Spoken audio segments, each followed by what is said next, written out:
Wendy Bell Radio is live. Hey, good morning. Happy Monday. How's everybody doing? It was good to see so many of you yesterday, number 2 on the leaderboard. Oh, really? I know. Big numbers.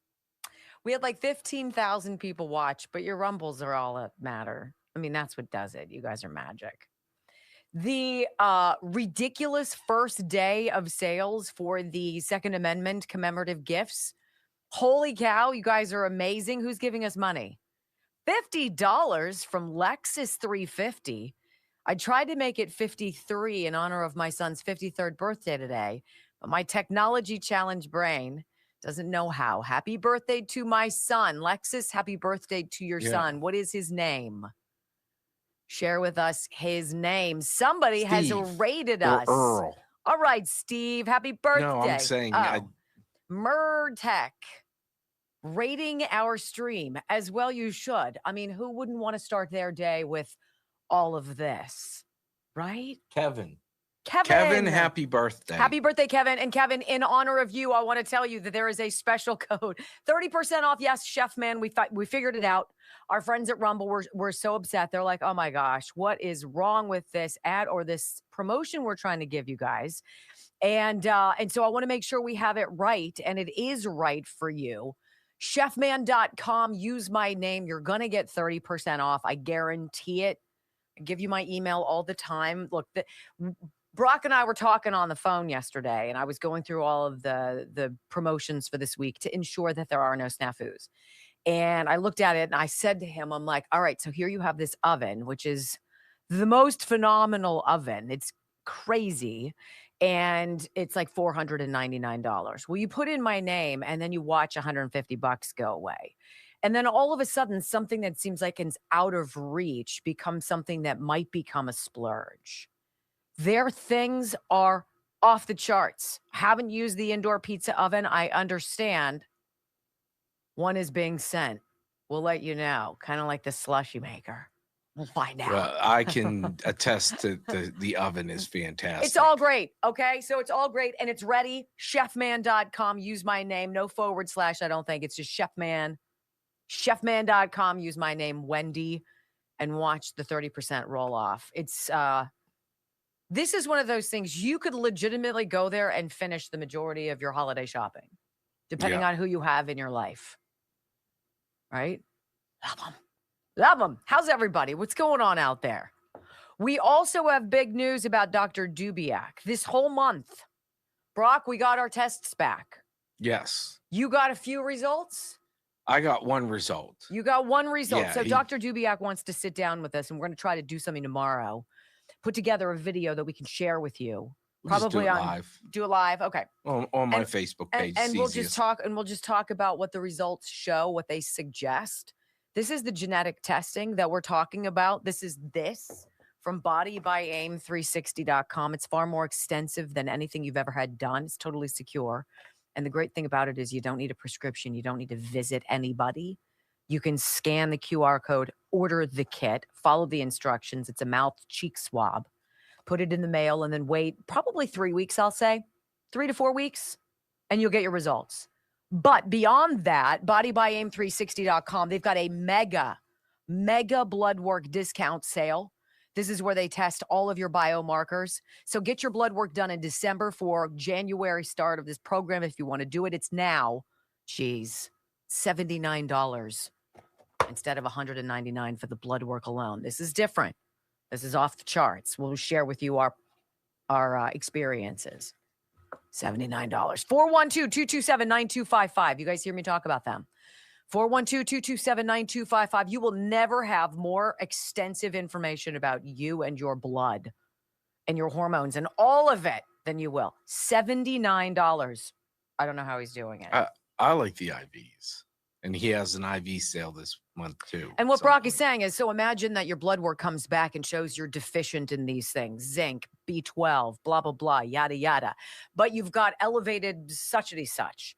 They can, at Body by AIM 360, create an IV that bypasses obviously your gut because it goes straight into your bloodstream. And you sit there and it's made to order for you to give you what you need so you can beat back those deficiencies. Look, I found out I was B12 non existent. Started taking supplements, doing all that stuff. The IVs changes your path. 412-227-9255. Just want to feel good at 55. I don't need to feel great, but I don't want to feel 55, right? BodybyAIM360.com. That was a lot of promotion off the top, but I wanted to hit you when you're fresh because these two things are very important today. Blood work and chef man. Anywho, Brock, how are you? I'm good. Excellent. I'm a little fussy today. There's not a lot of news today, which means there's an awful lot for us to talk about, which is very exciting. So if you're new, hi. If you rated us, thanks. And if you gave us money, it was very nice. Who gave us $17? I think it was Daisy. Daisy. I slept like a boulder because of you, Mama Bear. 4, 3, 2, 1. Welcome to your daily dose of facts to fight off the liberal gaslighting. You can be in the middle of a hurricane. You have sanctuary in the city of Chicago. Or you can be on a calm day. North is still north. You could be in a thunderstorm. I am angry. We are not going back. Not ever. North is still north. People can yell at you. The hell with the Supreme Court. We will defy them. North is still north. It doesn't change fundamental things. And in this business, right is still right, even if you stand by yourself. We don't get fooled again. No. Live across the fruited plain and from sea to shining sea, we're converting the Marxist left 1 hour at a time on the Wendy Bell radio program.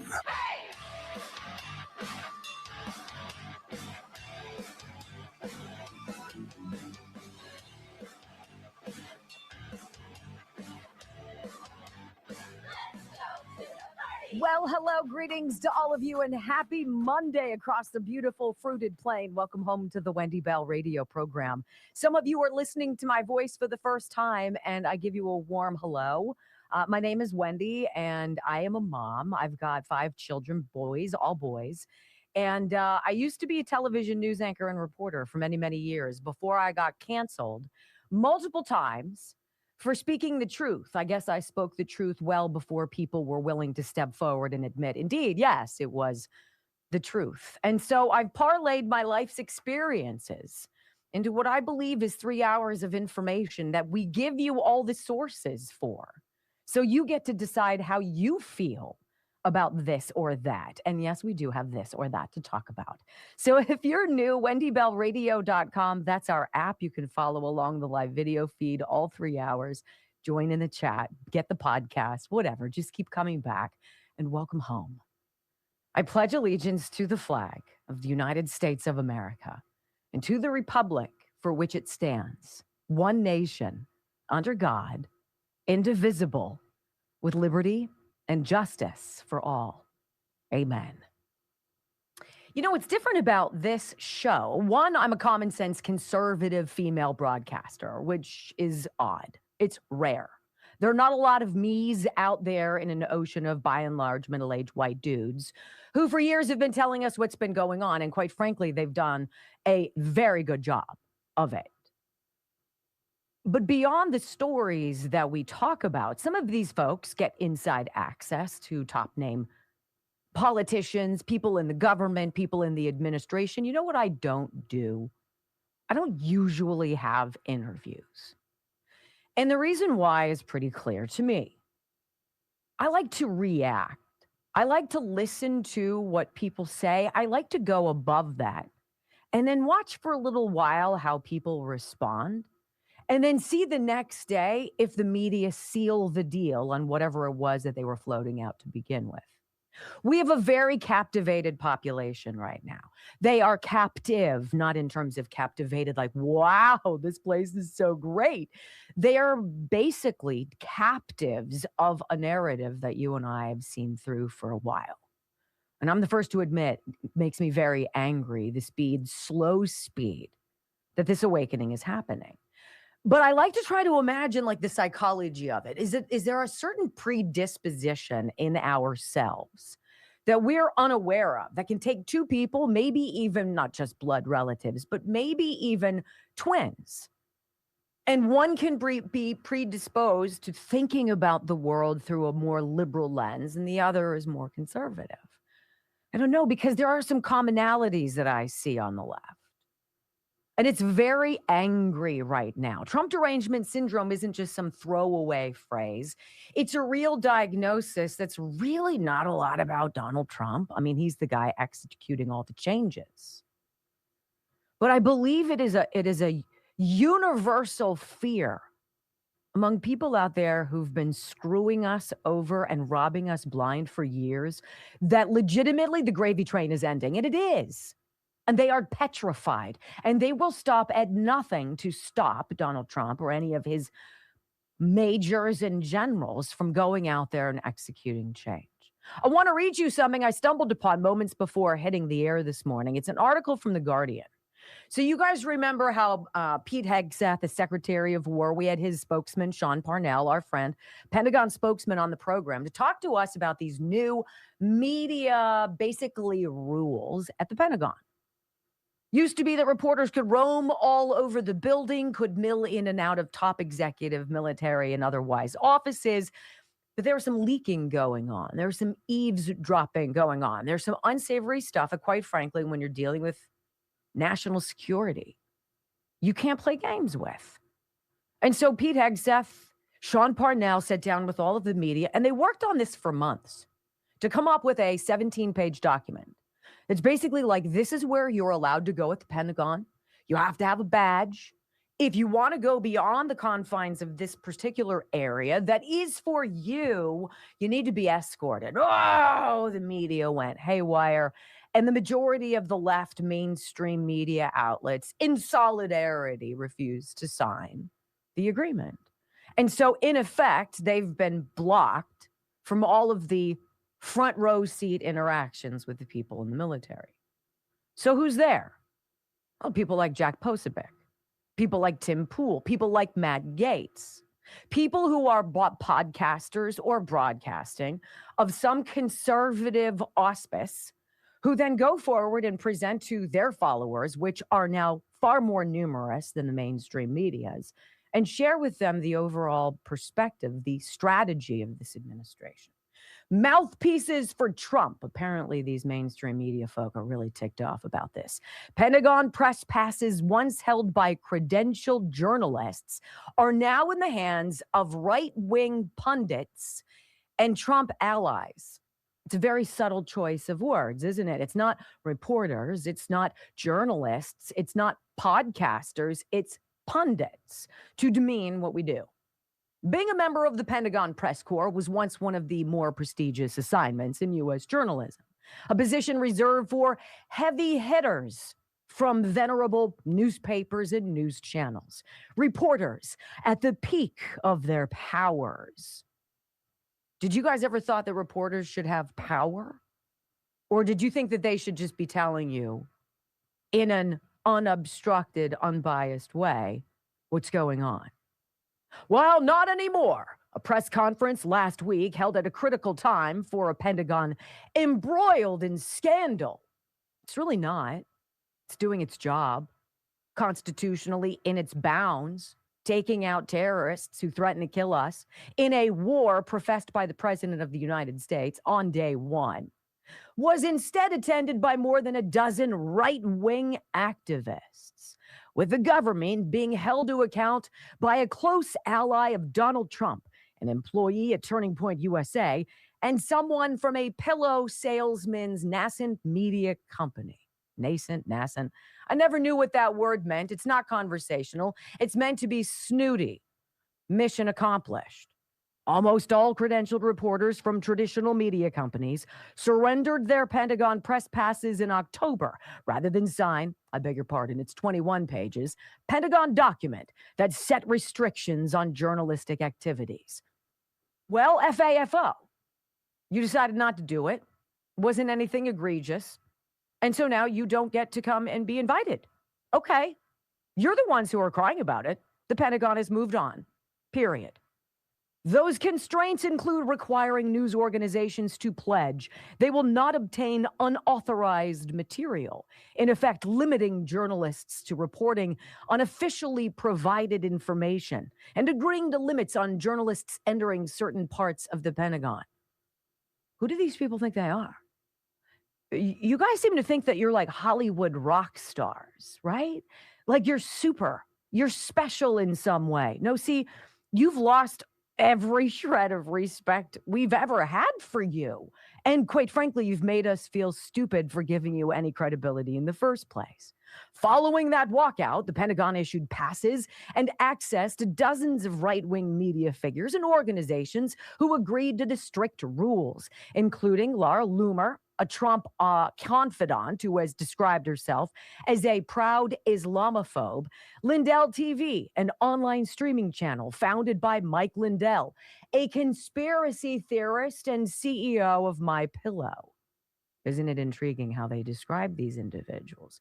A conspiracy theorist, because he has questions about election integrity, which, by the way, we should all have questions of election integrity. With all of the news coming out of all of the illegal aliens, all of the dead people, all of the people who don't exist, who aren't just registered, but alas, have been voting, right? And finally, Matt Gaetz, a disgraced former congressman turned host at One American News Network. How is Matt Gaetz disgraced? Because they created some story about him wanting to traffic young girls for sex, which had absolutely no legs, went nowhere in Congress, and was so preposterous that most of us woke up to see how dark and dirty Capitol Hill is. See, I just wanted to give you a flavor of one of the stories floating around your mainstream media. I'm not going to do that to you today. We'll let these people have a voice in this program, but then you get to think critically about all they are so afraid of. And it all comes down to one man who dared to say, yeah, no. When we come back on the Wendy Bell radio program, why ever are Americans feeling squeezed by the high cost of housing out there? Like, I have no idea. Ladies and gentlemen, we are busting out an old BS board.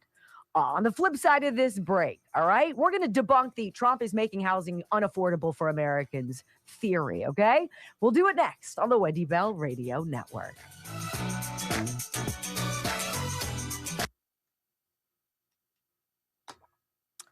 Anywho, I just read the first few paragraphs of that, and I could find at least 15 ridiculous, objectionable comments. They cannot get out of their own way. They cannot look at anything without their lenses having that blinder thing on. Like, I can see what they're doing. I can see it, right? Do they not know that we can? I don't understand it. I really don't. But I think that more and more people are seeing so clearly what's happening, and they're scared to death. I think all of this is based in fear. Don't be afraid of retiring, though. Don't be afraid of what you have saved. Don't be afraid of, have you done enough? Because if you're watching me, there's still time for you to make a noteworthy investment in your future. And that's to get in touch with Texas Bullion Exchange. WendyLovesGold.com. You know I love my show and tell.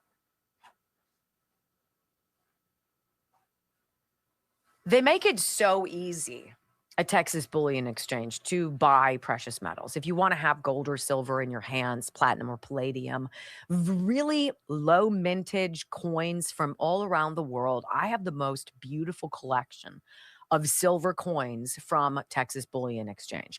But part of my portfolio that I got that I wasn't banking on was this beautiful silver. What do we call it? Did we call it a brick? I don't know what we call this, but it is a giant, solid silver bar. And it's the coolest thing. And it's got all of this authentic, stamping on it. And it comes from some other place in the world. And they write it all down for you. So like you have coins from Canada. You've got a bar from the UK. You've got this from so-and-so, Germany. It's fun.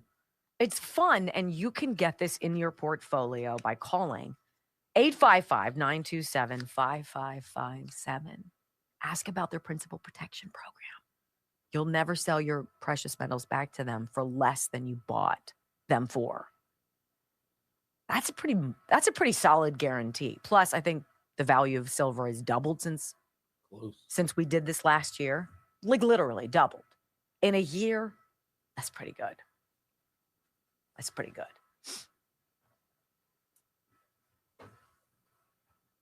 What a disappointing story from The Guardian. What do you expect? Well, I mean, but it's you should It's expect like the Daily Beast. You should expect more. Rumble, rumble, rumble. I made you out of clay. Come on, let's get the rumbles. 1.68. That's it. What? Please, we need 2,000 rumbles. Right below the video box, the thumbs up button. Hit it.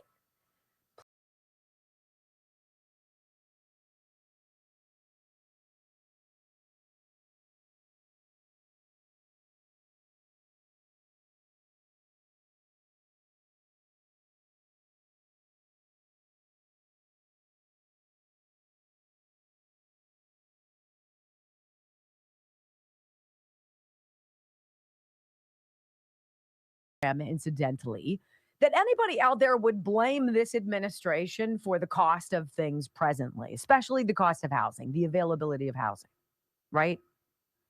It's becoming more common, the data now. It used to be 8 million people came in under Joe Biden, right? We heard that for a while. Well, when you have 8 million people come in, and then all of a sudden, it was like 14 million. And Trump all along has been saying 20 million people. Now 20 million is the number. 20 million people.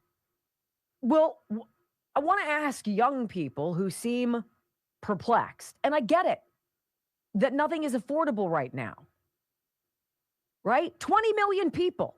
Where do you put them all? Is there a huge build for immigrants? No. We have a housing crisis. It was created by Joe Biden and his administration. I want you to hear Harry Enton. He's got a couple sound bites here. He says Donald Trump is being blamed for causing a crisis, in fact, that Democrats welcomed. Ask the Democrats who welcomed 20 million illegals over 4 years what they have to say about this. Go.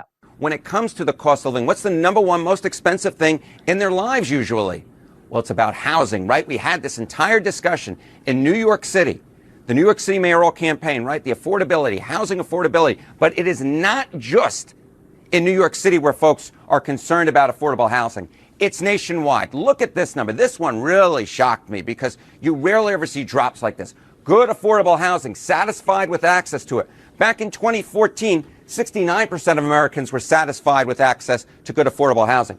Look at 2019, dropped 59%. Look at where we were by the last metric out according to Gallup, to just 36%. That is a drop of 33 points in the matter of a decade, a drop of nearly half in the percentage of Americans who are satisfied with their access to good, affordable housing. Look, the cost of living, affordability was what Donald Trump was able to ride, the fears about that, ride that to the White House in 2024. I dare say, Jessica Dean, he has lost the plot. He has lost the plot when it comes to the discussion about the cost of living, and now he dismisses it. He dismisses it at his own peril. We saw in Virginia, we saw in New Jersey how economic concerns really drove those races. We saw it in New York City, and if Donald Trump wants to continue to claim that this is a quote-unquote con job, well, his party will pay the price come the 2026 midterm elections. A monster drop in 10 years of people satisfied saying that the cost of living is okay. 69% down to 36% from 2014 to last year. Okay, so now Harry says, and it's young voters blaming the president for this. That's the danger. Listen. Donald Trump put in the best performance for a Republican presidential candidate among young voters since George W. Bush did back in the early 2000s. And, you know, he started off his term, his net approval rating among voters under the age of 30 at plus 10 points. Hey, that's pretty gosh darn good. But you come over now, according to CBS News YouGov, this isn't falling into the water. This isn't going underseas. This is going into a deep, dark, black hole. Look at that, minus 46 points. That is a shift on the net approval of 56 points in the wrong direction since February. My goodness gracious, you know I love looking at these swings, looking how the electorate changes. You rarely ever see swings. We like look this. at a lot of polls. We almost never see drops this big, this quickly. Yeah. No, we don't. So why are young voters so unhappy, Harry?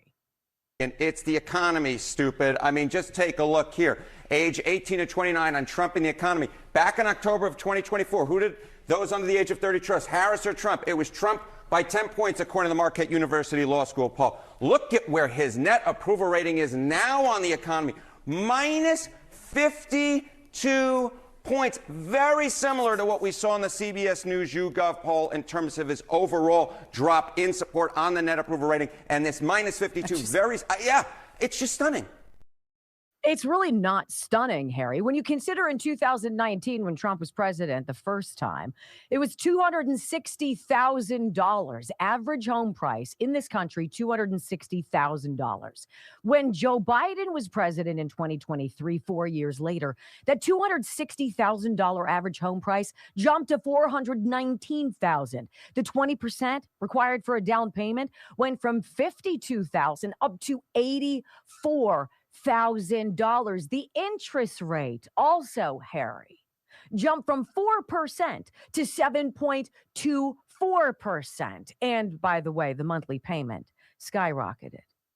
$993 for a mortgage payment in 2019, up to $2,283,000 under Joe Biden. And by the way, this is for the same average income earner. So instead of 21% of the average taxpayer or average home buyer's money going to the house, it ballooned to 49%, Harry. Donald Trump didn't do that. Everything that happened in the last 4 years was meant to slow you down, overcharge you, nickel and dime you, make everything you want to do inconvenient and annoying so that you get worn down, you drop to your knees, you put up the white flag and you say, enough, I'm done, just give me the 15 minutes city, I can't take it anymore.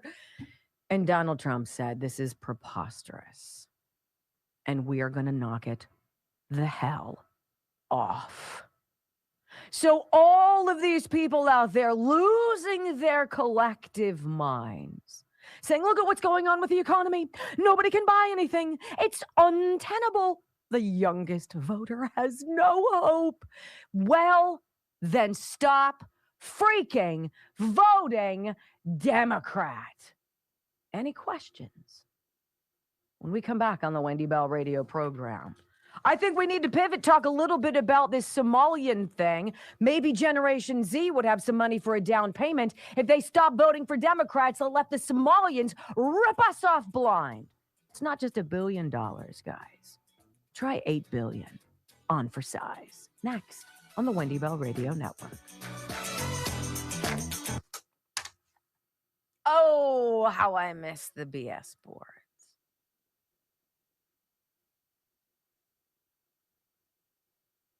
We had 2,000 yet. We have to hit 2,000. Let's go. 1.96. All right. I'm staying mum until we get to that 2K point.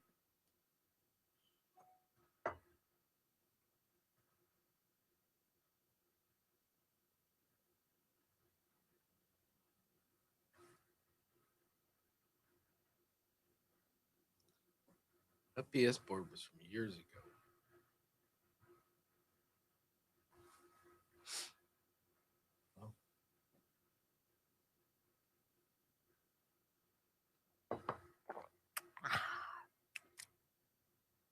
There we go. Thank you very much. All right. So that's a really annoying strategy, isn't it? Yes. Yeah, I know. I don't like it either.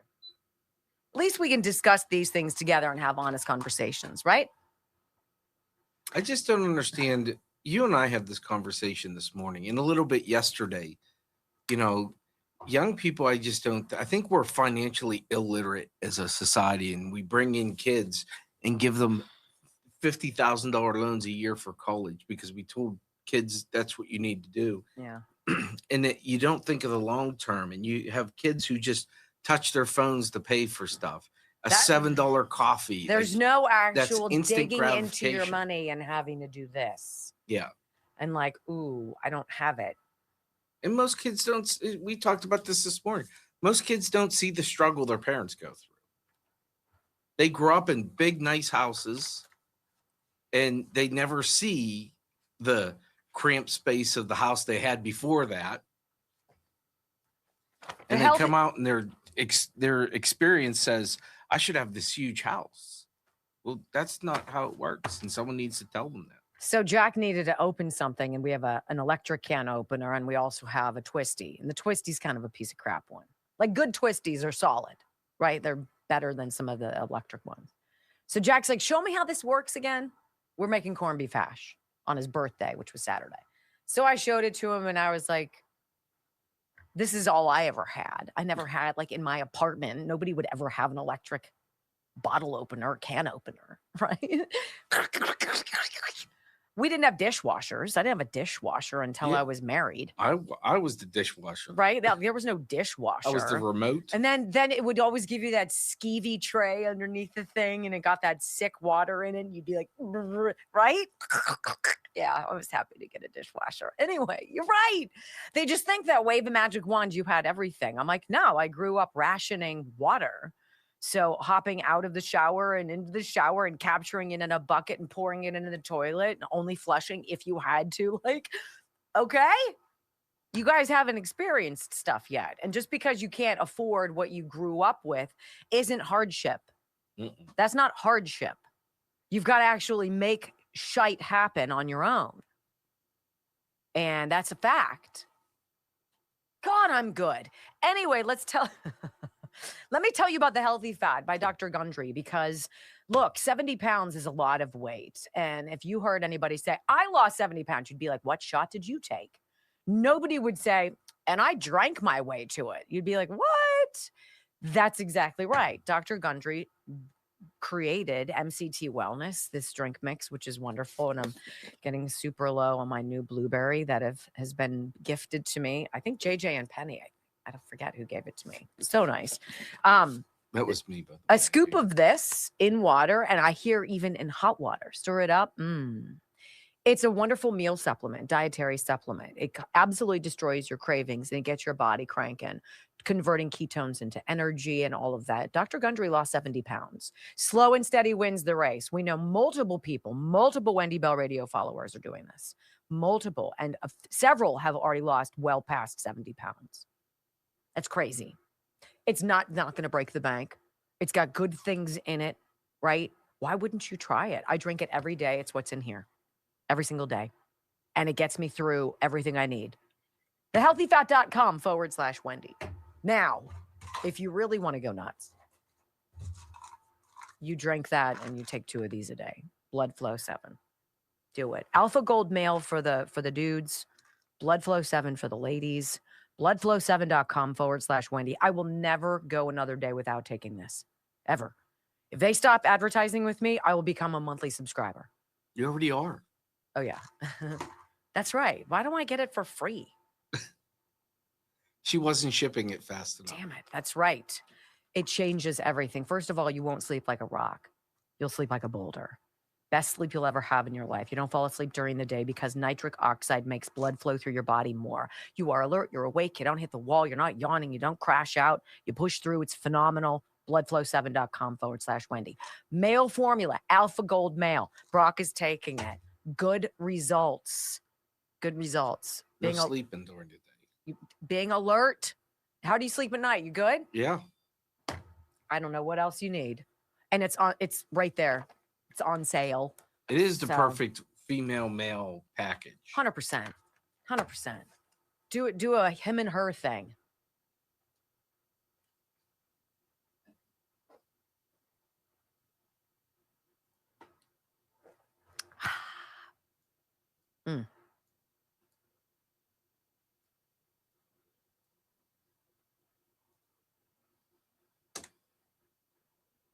All right, how we doing? 2-5 yet? Come on!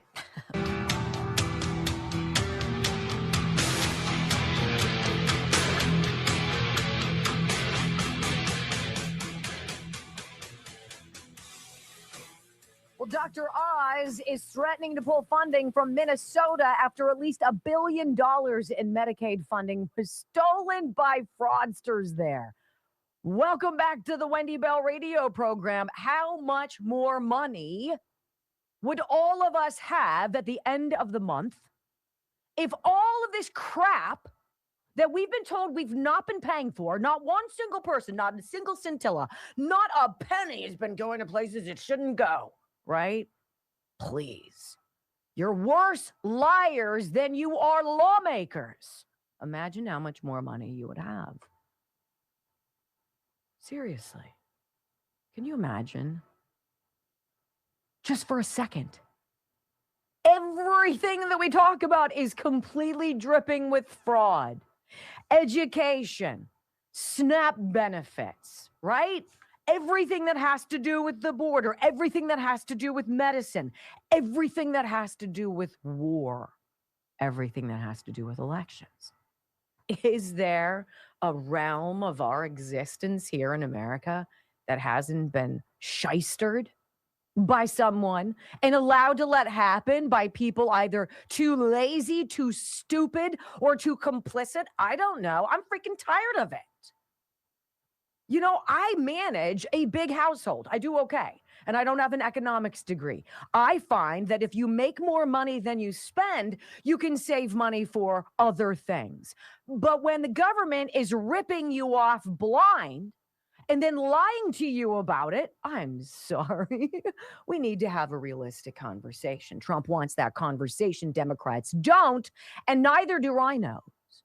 So Dr. Oz says, you know what? We're going to make this easy for you. The Centers for Medicare and Medicaid Services threatening to withhold federal funding from Minnesota after fraudsters allegedly stole more than $1 billion set aside for Medicaid programs. CMS Administrator Dr. Mehmet Oz ordered Minnesota Governor Tim Walz to follow a series of guidelines that crack down on the fraud and said that if the state does not comply, it will lose federal money. Either fix this in 60 days or start looking under your couch for spare change, because we are done footing the bill for your incompetence. Does anybody believe it's just incompetence? Does anybody believe it's just, I had no idea? What? What was happening? I had no clue. It's insulting that we treat this with such kid gloves. So as that's going on, I want you to listen to this Fox report, all right? Rarely do news clips get 35 million views. This one did, because the explosion and what actually was ripped off of the American people in COVID money is going to blow you away. Here's Fox. Fraud investigators are finding in Minnesota is growing by the day. Kelly Loeffler, who leads the Small Business Administration, says in the 2 days her agency has been investigating the state, they've uncovered at least $1 million in PPP fraud just 2 days in. Several of the whistleblowers in Minnesota have also told lawmakers they believe the total amount of fraud could total up to more than $8 billion. Governor Tim Walz, who is up for re-election, is under fire for all of this happening under his watch. But he says they have paused these programs. They've brought in outside auditors to get an idea of how far-reaching this fraud was. They're taking steps to keep it from happening again. And he's defending his management of the state while also taking shots at Republicans and the president. And in spite of the headwinds we're up against, Minnesota ranks economically, economic growth, happiness, number of people insured, education levels near the very top. So I'll tell you what, I have no interest in having this state look like Oklahoma or Mississippi. And if folks are going to commit crimes here, thinking because our generous spirit and our programs that we have is going to give them some kind of cover, they are sadly mistaken. Yeah, Minnesota is also now home to the single largest pandemic fraud scheme in the country. And Republicans argue that Walz and other Democrats opened the door to this. They argued that they opened the door to this? Yeah, hell yeah. Joe Biden and all of the flights, come on in, open border, 20 million. No wonder Generation Z can't buy a freaking home. Keep voting Democrat. Now, Tim Walz does what a BS board that I wrote in January of 2024 perfectly. The take no responsibility game, right? When you get called out for being a scumbag, you act kind of hurt. Like, what? Minnesota? We're such a phenomenal place. If people come here to rip us off, it's because of our good spirit. We're AAA bond rated, don't you know? And that invites criminality. Then you blame somebody else. It's Donald Trump's fault. If he wasn't looking around, we wouldn't have to be dealing with this. That's his fault. It's his problem, right? Then kind of act surprised. What? It's how much fraud? Now, I had no idea. I just, come on. No. And then, of course, after that doesn't work, say you took immediate action. Look, we've put these people in prison. We've reached out to the federal government asking for help. No, you didn't. Finally, of course, one of the final steps, you ask for forgiveness. I really didn't mean to not take more action here. Act like you're a good person. We believe in an inclusive environment for everybody, including 80,000 Somalians, the majority of whom are ripping you off. And if they're not, they're sucking on the teat of your generosity because 88% of them are on welfare, right? Other than that, I've got nothing. ABC News, in a random act of journalism, talks about the explosion in autism Medicaid payments just since 2020. Of course, autism center fraud in Minnesota is freaking mind-bending, right? It's like 98% of the Somalian children allegedly have autism, which is such a curious thing. With 1 in 5 clinics now being under investigation and growing. Well, how many freaking clinics do you have? Let's find out from ABC. Take a look at this graph showing the explosion in this program. This is the amount of money the state has paid in Medicaid claims to autism treatment providers using your tax dollars. You can see in 2017, not that much, just more than $1 million. But you see the gradual growth here. In 2021, more than $80 million. But look at last year, more than $220 million paid out in claims, with a grand total of just shy of $700 million. This is what state investigators are now looking at, these soaring costs, and questioning how many providers are doing real work. Holy mackerel! $700 million? In autism Medicaid expenses? Are you kidding me? How many children are on the spectrum? Well, it depends. How do you define the word spectrum? ABC continues. So why are 5 autism centers under investigation? There was so much of a need that these centers popped up like corner drugstores. It makes me sad for the families. Dr. Eric Larson has dedicated his life to helping families with autism, running LaVos Institute Midwest here in Minneapolis. He even helped the state stand up its autism program a decade ago. The only reason we're delivering the services is because families worked so hard over the past 30 years to develop this program. But now that program is in the crosshairs of state investigators. As 5 Investigates first reported, 1 in 5 autism centers in the state is now under an investigation after a new crackdown on fraud. How do you explain that big of a number of open investigations? Yeah, there was such a high need for autism services in Minnesota when the state began offering it that it's an unlicensed service. So there aren't the same structures in place. So there aren't the same structures in place, kind of like Ilhan Omar said, well, we set things up so quickly, there really were no parameters, there were no protocols, there were no guide rails. Oh, I don't know. Is that why the Republicans universally said, hey, $3.5 trillion during COVID? What are we doing? $3.5 trillion or whatever for the Inflation Reduction, Corruption, whatever act. What are we doing? Oh, it almost like it makes it so easy to steal. Huh.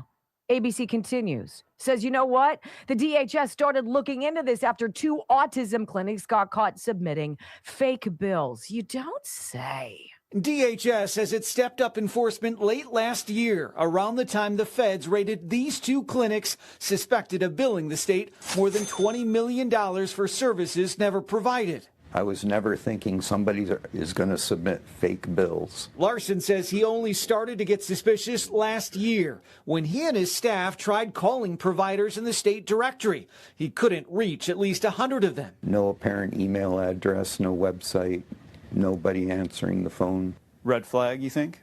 Well, they're certainly not trying to deliver services. Do we have an idea of how many of those are not even real? We are visiting every single one. Is this now, for some providers, the first time that they've ever had a site visit? I can't speak to whether it's the first time some providers have had a site visit. What I do know is that we, since we designated them high risk, we're doing more site visits. Wow, what a great idea. Meantime, we understand that Minnesota plans to roll out much stricter licensing rules for autism clinics in 2027. Look, President Trump says we're at war with narco-terrorism. Stop sending drugs to our shores. If you don't, we will kill you. The next day, any questions? Democrats, well, we're going to create a committee. And we're going to go over the evidence. And we're going to make some recommendations. And then we're probably going to take vacation.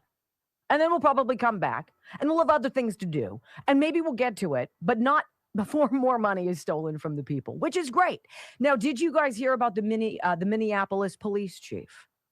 So you know that ICE is surging in the Twin Cities. And they're going specifically after some of the major kind of kingpins, if you will, of the Somali fraud network, which has cost you and me billions of dollars at a minimum. Well, apparently the police chief there is warning his own officers whose numbers have had to be beefed up with federal help because nobody wants to be a freaking a cop after Derek Chauvin in Minneapolis, right? He says, if you cooperate with ICE and you let these agents, you help them locate these Somalis who've been ripping us off blind, I'll fire you. I'll terminate you on the spot. You will be disciplined. Are you crazy? Really? Minneapolis police officers are reportedly in danger of losing their jobs if they do not intervene in certain situations involving ICE. Isn't that interesting with Police Chief Brian O'Hara reportedly saying if any of his officers see ICE agents using unlawful force against people in his area, they are expected to take action. What does that mean? It's almost like telling members of the military, if you receive an unlawful order, make sure you resist. Sowing seeds of what? Internal revolution? Bry? Who in the hell are you? When we come back on the Wendy Bell radio program, apparently it's not just Minneapolis. It's also in Maine. The outrageous Somali grift going on there and how the governor, I'm sure, is all over it next.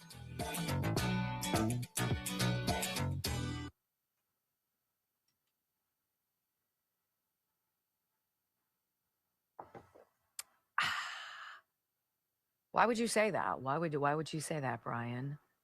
Who are you protecting? What are you getting off of it? What do you get? What do you get, Jacob Fry, by speaking in whatever the Somalian language is? What do you get? It's just not supporting the American people.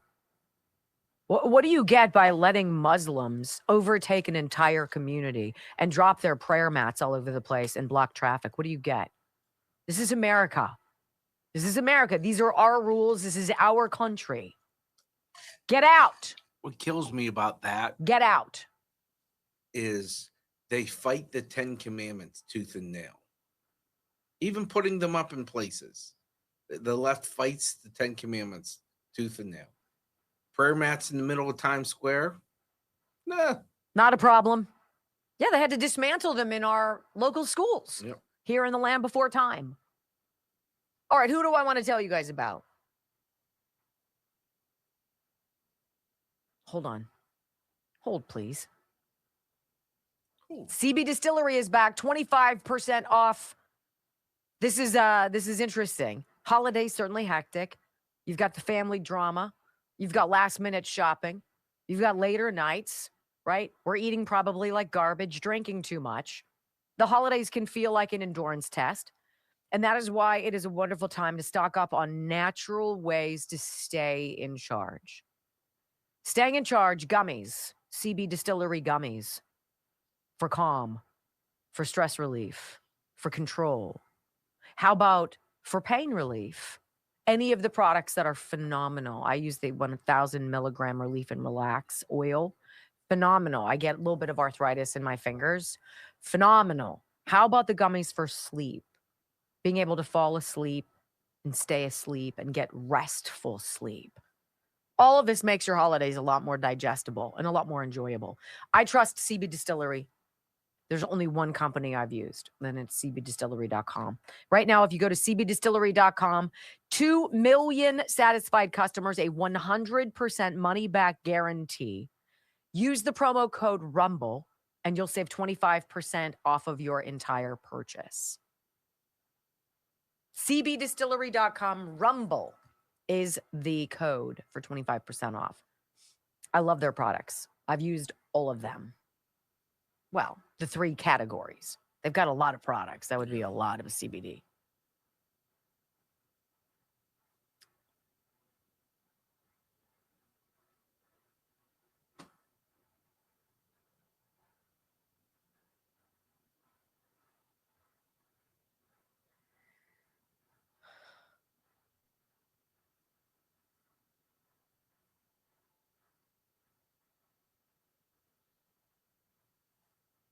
House Judiciary Committee proves J6 leaders Liz Cheney and Benny Thompson secretly fed Jack Smith evidence, transcripts, docs, text to target Trump. Weaponization.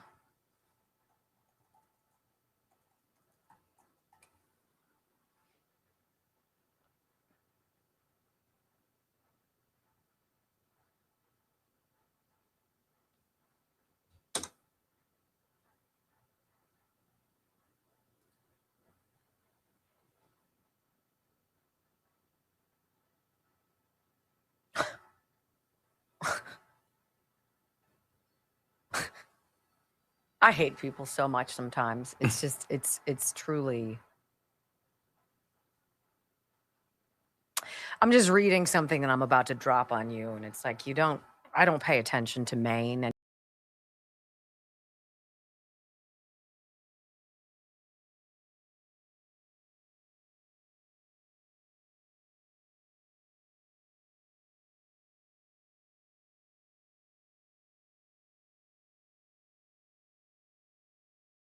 $1 billion financial mismanagement and corruption risk. Welcome back to the Wendy Bell radio program, reading to you from the Maine Wire, which tells us, you could be itty-bitty little Maine population, not that much, not often making headlines, beautiful place I'm sure to visit, never been, and you could be so swimming in suck because everywhere is. Every single example we give you. It's not an exception. It's the standard. No wonder nobody has any money. State Auditor Matt Dunlap's 2024 report shows a total lack of oversight for state spending and routine disregard for the rules pertaining to non-competitive contract awards. Governor Janet Mills decided to act like a giant turd at the governor's dinner and tried to embarrass President Trump by saying her state would not comply with the federal mandates winding back the DEI and the transgender garbage, allowing boys to pretend that they're girls in sports. And she was a malignant turd about it and said, I'm not going to be me. You'll have to take me to court. And he's like, fine, we'll take you to court. Well, Janet, you and your brother and all these no-bid contracts. Well, there's a gentleman I found from Maine Wire who describes how Democrats never stop rigging elections. Now, these are specifics for Maine, but imagine your local governance. Imagine what's going on in your zip code. Here we go. The Medicaid fraud, the no-bid contract fraud, all of the taxpayer money flowing into these migrant services organizations is paid off on the other side through activism for Democrats during elections. Specifically at Gateway Community Services office in Lewiston, that became the nexus for the Community Organizing Alliance to go out and literally register migrants to vote and turn them out to vote on Election Day for Democrats in advance of the 2022 election. Governor Janet Mills' re-election effort, where she defeated former Republican Governor Paul LePage. Paul LePage losing, by the way, in Lewiston, once a Franco-American bastion, for the first time in his entire political career. We can see from the contracts that are still available on public state of Maine websites that these no-bid contracts were given to groups like Gateway Community Services, Presente, the New Mainer Health Initiative, all these nice-sounding left-wing organizations to create what were called community health outreach workers. CHOWs is what they called them. You didn't need it to be a nurse. You didn't need to be a doctor. You didn't need to have any credentials to be a community health outreach worker. All you needed to be was someone who could speak Lingala, Portuguese, Somali Bantu, a migrant who could go door to door and literally buy groceries for migrant households, sign them up for EBT cards, sign them up for general assistance, which is a form of municipal welfare reimbursed by the state of Maine, and sign them up for Maine Care. It says in the contract documents that we've published and we've reported on at length that they were empowered with federal COVID money provided from Joe Biden to buy groceries for these households. Now, under federal law, if you sign someone up for a benefits program like SNAP, also known as food stamps, or TANF, or Medicaid, which in Maine we call Maine Care, you're required to provide them assistance to register to vote. So what we have is a conglomeration, a blob of left-wing migrant services agencies with Medicaid money and no-bid contract money flowing into them, and they're in the same office as an explicitly political group fiscally sponsored by a 501c4 organization, the Maine People's Alliance, that are actively going out, registering migrants to vote, turning them out to vote on Election Day, and surprise, Governor Janet Mills wins re-election by historic margins, really runs up the numbers in Portland and Lewiston, the areas where the African diasporas happen to be the strongest, the areas where there's subsidized housing. Thought they weren't voting. What? I don't know what you're talking about. That's just outrageous. That's one of those Donald Trump claims. He's such a racist. He hates people. So I just jotted down some notes. Thousands of illegals found registered to vote in Texas. Over 1 million other ineligible voter registrations removed from Texas. I wonder why. Also, Georgia, Arizona, Florida conducting similar audits. Virginia as well. California and New York, nope. We will not share with you our voter rolls. We will not share with you our SNAP information. Forget finding out how many people are on Medicaid, Medicare. Nope. Why ever would they not comply? Got something to hide much? Hour 2 of the Wendy Bell radio program on tap next. The parallels between this whole Afghan vetting disaster and COVID are nuts. Work with me. I'll connect the dots next on the Wendy Bell Radio Network. All right. It's ridiculous. Is that ridiculous? We're going to bring people in because we need an emergency. We need reasons to spend money. all of those reasons to spend money are themselves grifts, whether it's housing, it's food, it's healthcare, it's what have you. All of these things are also money laundering operations and grifts, right? And we need the right people in office to allow these things to go on unabated. You need police chiefs who are probably on the take to look the other way and to threaten their own officers to not take action. You need other mayors to be kind of bilingual in the vernacular of the theft, right? So that their coffers can be full. And then the elected leaders can pass on no bid contracts to these people to create and build things and charge exorbitant amounts of money with no competition, no oversight. And we're like, I wonder why that didn't work. It's all so obvious. And Janet Mills, right there. Hello. Hello, Tim Walz. Hello. Hi, Gavin Newsom. J.B. Pritzker. How many others? Kathy Hochul. Let me tell you about Dr. Rafferty, Dr. Richard Rafferty at the Disc Institute of Pittsburgh. He is a healer. He's not a surgeon. A lot of people think when they hear doctor, they're cutting into you, right? Because that's what we think of surgeons. No, he is a healer. And what he has done is he spent his professional career creating a treatment that allows your discs to grow back. So over time, when you walk, right, the pressure of your weight and your size compresses our discs in between our vertebrae. And then just getting older causes things to move. They can degenerate, right? And then you get bone on bone, pinching of nerves. It's very painful. And a lot of people need to have surgery. I can't imagine thinking of somebody cutting into my back. I'd just be like, whoa. So Dr. Rafferty created this therapy, and he's been doing it for 20 odd years. Helped what, 15, 20,000 people? And it works. It's 98% successful. It takes time. It's like 8 weeks, 8 to 10 weeks. So you have to be in Pittsburgh. But can you imagine spending 2 months and walking out pain-free for the rest of your life? 98% successful. 96% successful after 5 years. PittsburghDiscInstitute.com. PittsburghDiscInstitute.com. 412-906-9600.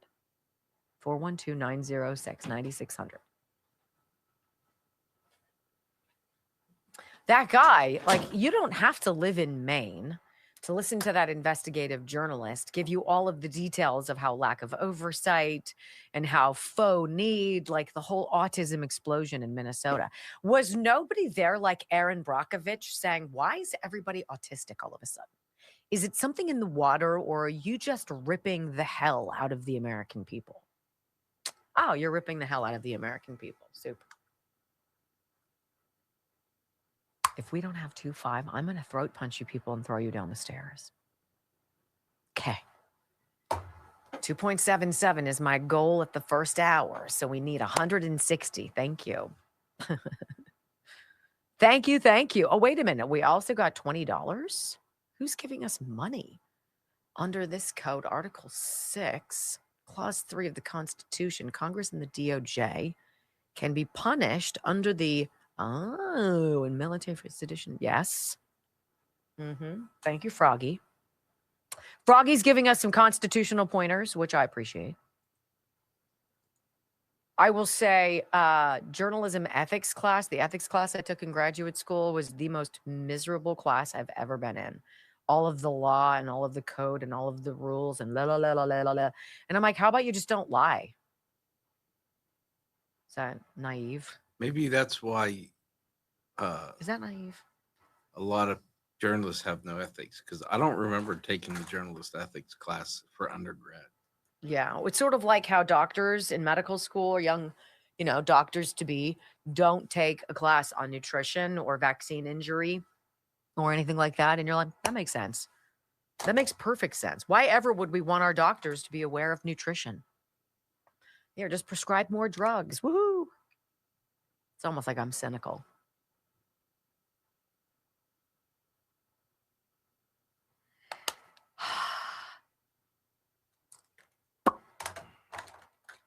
Anywho, to the listener who sent me a message on through the website, and they're like, Wendy, you're no longer listed on Newsmax. It's been months. I don't think I've been listed there in probably 2 years. And she's like, you should get listed. You make sure that they put your name up there and all of their stuff. I'm like, imagine if my ratings are up 187 or 328% as they've been, and they don't promote me, they move my show all around and I'm not on like in existence on their website. That's victory. Yeah. Right? That is, yeah. Really? I mean, if you think about what is that all about? See, Brock never tells me when I have stuff going on like this. How you doing? Looks the same. It does not look the same. Okay, maybe it does. Anywho, how's everybody? We have 7,500 on here. Hi. Are we in a box? No box. I love you too, Glow. We got 724. A little sluggish on the Monday morning wake up. We're still in the editor's pick boxes. Yay. Well, they should pick us. Damn it. I mean, duh. This hour, what are we going to talk about? Well, we're going to give you a little teaser beezer of Marjorie Taylor Greene on 60 Minutes. I'll tell you what I think that was. I wasn't like swayed by it one way or another. Me. It's Why funny would you how, ever go on 60 Minutes? It's funny how she does only liberal stuff now. Like only left-leaning. Yeah. I agree. And I love how how the Guardian discussed Matt Gaetz as being a disgraced former congressman. Well, you have to define that a little bit. Exactly what does disgraced mean to you? Being accused of something in a smear campaign to eliminate you because you're a threat to the deep state does not make you disgraced, right? That makes you interesting. And I like it. 5, 4, 3, 2, 1. Wendy Bell, America's anchor mom, fighting for America 1 hour at a time. Welcome to the family. We're going to win so much. We're going to win at every level. We're going to win economically. We're going to win with the economy. We're going to win with military. We're going to win with health care and for our veterans. We're going to win with every single facet. We're going to win so much, you may even get tired of winning. And you'll say, please, please, it's too much winning. We can't take it anymore. Mr. President, it's too much. And I'll say, no, it isn't. We have to keep winning. We have to win more.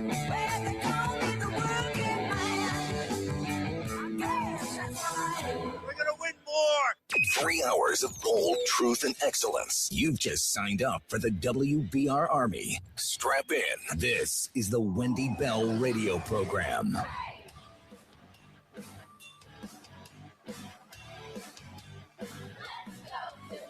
Welcome back. Hour number 2 of the Wendy Bell radio program, live and on the clock. You know, we with discerning judgment, minds, ideas, aptitudes were able to years ago know when we saw pictures inside those giant aircraft packed to the gills with a bunch of people we didn't recognize from Afghanistan, that the Joe Biden administration was opening the door to something that we couldn't even fathom.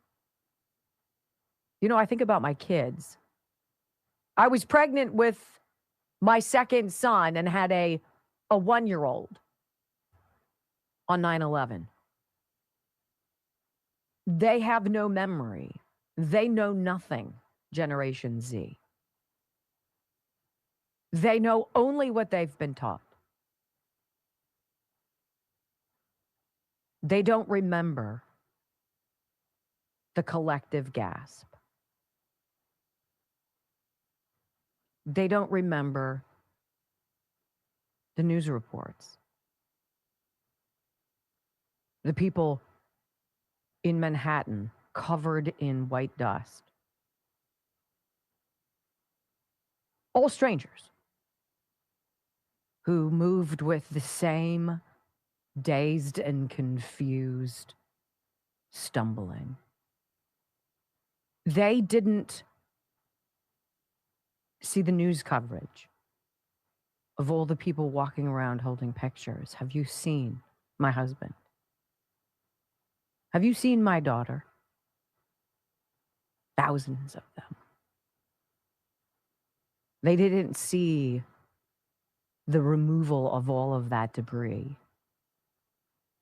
and the 10,000 or so firefighters and first responders who died because they breathed in that toxic dust.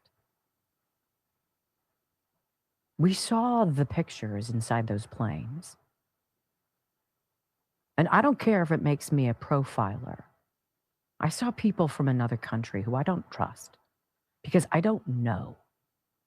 And I had zero faith that anything Joe Biden and his administration were going to do would be on our behalf. Well, common sense told us that. But an inspector general report that I don't think got much light of day warned us of all of this 3 years ago. A 2022 DHS IG audit warned Biden administration of Afghan vetting disaster. The people who were so quick to tell you what to do with your body, who were so fast to use your children as pawns, to shut their lives down, didn't spend even the smallest bit of time checking who these people were. And the planes just kept coming. And we were told it was the good thing to do. We're good people. Well, these folks are in our country now. Tens of thousands of them. And newsflash, they hate us. They hate us. This is the report. The Biden administration had a habit of not properly vetting the Afghan nationals evacuated to America after the U.S. pulled out of Afghanistan. A damning Department of Homeland Security Office of Inspector General audit issued in September 2022, 3 years ago, detailed the extensive national security concerns stemming from this poor handling. And we covered this exhaustively. The United States welcomed more than 79,000 Afghan evacuees between July of 21 and January of 22. That's what, 6 months? As part of Operation Allies Refuge. After meeting with more than 130 individuals from the Department of Homeland Security, we determined, this is the Inspector General's report, we determined the Department of Homeland Security encountered obstacles to screen, vet, and inspect all Afghan evacuees. The likely consequences were not hard to calculate. As a result, the report reads, DHS may have admitted or paroled individuals into the United States who pose a risk to national security and the safety of local communities. No kidding. That dry sentence was borne out in its full horror with the shooting of 2 West Virginia National Guard members in D.C. by a Biden-era Afghan evacuee on November 26th. You know, 1 Guard member is dead and the other is clinging to life. The Inspector General's office reveals Biden's Homeland Security was warned of the failed vetting at the same time that the importation of Afghan refugees into America was hitting a fever pitch. They didn't stop it. They didn't stop it any more than what happened in Maine. We reported on this, but it continued. This ridiculous theft, COVID-era theft, be it for autism or what have you, feeding people, providing home services. The services were never provided, and people end up slipping through the cracks and dying. And those who need the services don't get the services because the services, lo and behold, really don't exist. And it's Donald Trump's fault. The entire process was always bound to be chaotic due to the primitive nature of Afghanistan as a nation. Take out Afghanistan, enter Somalia. They don't keep records on people, some outrageous percent of whom inbreed, which is why their IQs are low. One would call them retarded in their IQ levels. Bring them all in here. Why?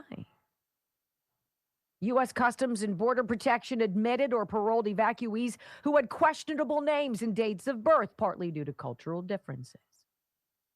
How many times did you look at video during Joe Biden's presidency of the border?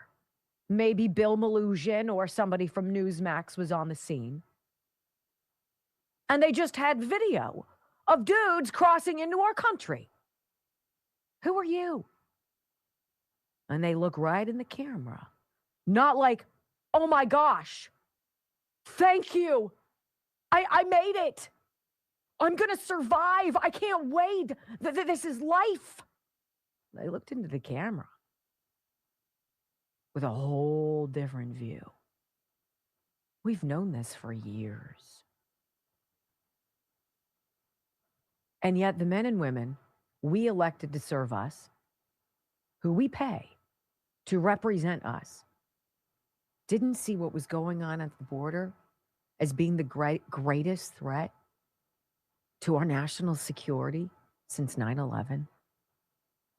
And in order to take us off the ball game, they unleashed a virus that we paid for, whose fix we also paid for, who we were forced to get. That hurt a hell of a lot of people, right? And you got to ask yourself, no wonder people are pissed. Who was in charge? Who allowed it to happen? Who knew? All of these people knew. It wasn't Joe Biden. He was a vegetable. And you're going to hear that coming up, in fact, in an astonishingly frank sit-down interview. Missouri Senator Eric Schmidt with ABC's George Stephanopoulos, setting the record straight about what really we're dealing with. And also, we might ask Marjorie Taylor Greene a question or two that Leslie Stahl opted not to last night on 60 Minutes. Does anybody in the world believe they know a clue, a fraction, a scintilla, a skosh of what Donald Trump knows is the real threat?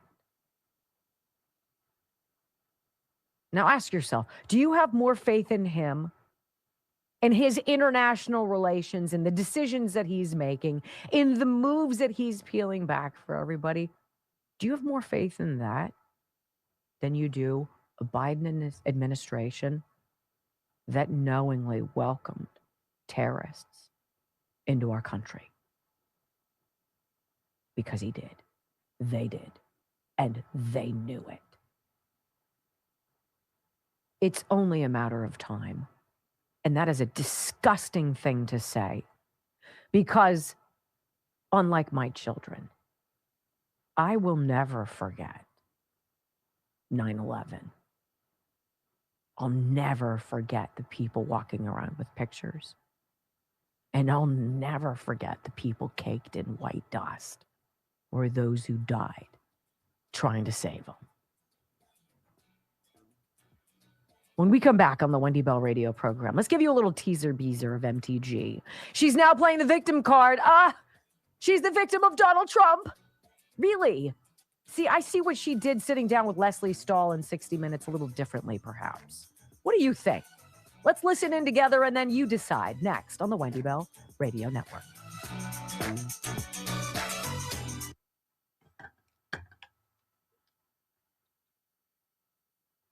This report, and this is one of the beneficial things I think about being a Locals member. So right next to the Rumble button, the follow button is the red Army button. And when you hit that, a page comes up that says, hey, we'll give you the rundown of our show every day, but it costs. And it's a lot of money. It's $5 a month. And we give you 2 months free because we're pushovers, right? But everything I talk about is on that rundown. So when you hear me talking about something and you're like, she didn't get that far in that, I want more nuance. Well, there you go. Because it goes on and on and on, and you would just be like, right? Let me tell you about the Simkovich Concussion Institute. Our countdown is on. This is Brock's birthday week. Woohoo! But it is next week, after we get him across the 50-year-old finish line, that our friend is going in to see Dr. Simkovich to see if he can help her with her almost it's debilitating essential tremor. And I don't know. I don't know if it's going to work. I don't know if he'll be able to mitigate any of her symptoms. I don't know how that works. None of my business. I can just open the door and connect the dots, and both of them met in the middle, and I'm really excited about that. So we'll see what happens, and we'll report back to you. But if you've suffered a traumatic brain injury, a concussion, if you suffer from bad headaches, you don't have to suffer. Sometimes the fix is in the inside of your mouth. It's in your upper part of your palate. It's called your sphenoid process. Dr. Simkovich knows all about moving things around and feeling your concussion and fixing it. It's amazing. It's not magic. It works. Science. 412-366-3700. 412-366-3700. Simkovich Concussion Institute.com.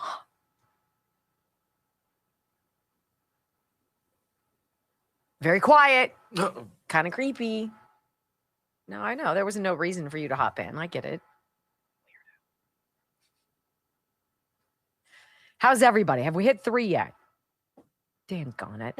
We need 70 people to hit 3,000. Can you guys hook us up and just hit that stupid button? And by the way, if you gave me a thumbs down, we do not dox people, but I'd love to know if any of the mods can pay attention, if anybody who gave me a thumbs down can explain to me why. I'm always interested in your thought process. If you disagree with me or you dislike me, that's okay. But I'm interested. Let's tell me why. What'd you say? People gave you more money. They gave me more money. Yeah. Darius for Brock's Friday birthday, but it's up to Wendy to give it to Brock. Not gonna My happen. man. Not gonna happen. Thank you. And Froggy, $10. 42% of Somali population are a result of incest. Yes. Yes, I saw that. Is that vile? It's cultural. To us, it's completely off the grid. Thank you guys for your sweet contributions. I appreciate that. And thanks for 20 more people to hit the elusive 3,000. Then we have half of a show to limp to 4. But see, don't I make it so palatable and so lovely? You're like, I love her. And I'm like, I know. Just hit the damn button. 10 people. Come on. Wow.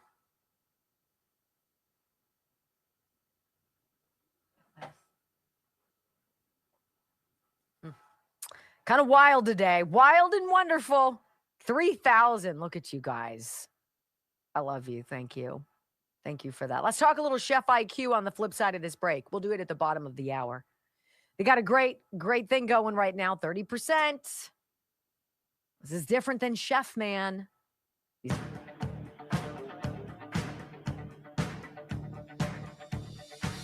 Well, welcome back to the Wendy Bell radio program. It's interesting when you get a vibe on how midterm elections are going to go, how presidential elections are stacking up, where is the momentum. You get a lot of people who throw in the towel for various reasons, lots of retirements, lots of people moving onward. It's particularly intriguing to pay attention to it now, right? Of course. But Marjorie Taylor Greene stepping out of politics, I'm not so surprised by this. President Trump said that he had shared with Marjorie some polling data that was damning for her. That if she wanted to run for Senate in Georgia, she was going to get her clock cleaned. And the data showed President Trump that he would not be able to support her candidacy. He's got a pretty good track record. I think it's like 92%, right? So she decided and has decided over the last year to reject some of the things that this president is doing. And she's been loud about it, going to liberal media outlets in order to make this ultimate break. Last night, appearing with Leslie Stahl, they had to dust off that old fossil from the suck news closet, bring her out, right? Prop her up give her whatever Joe Biden had in his hyperbaric chamber and a wig, and sit down with Marjorie Taylor Greene as Leslie Stahl presents to the Democratic Party candidate MTG for admittance. This is the ultimate. I'm now bequeathing to you, Democrats, this woman who is breaking away from the Republican Party. I want you to listen to a little preview of her remarkable transformation from Trump ally to foe, and whether maybe the Make America Great Again crowd, she says, at Capitol Hill, feels bullied and threatened to go against this president.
Isn't that interesting?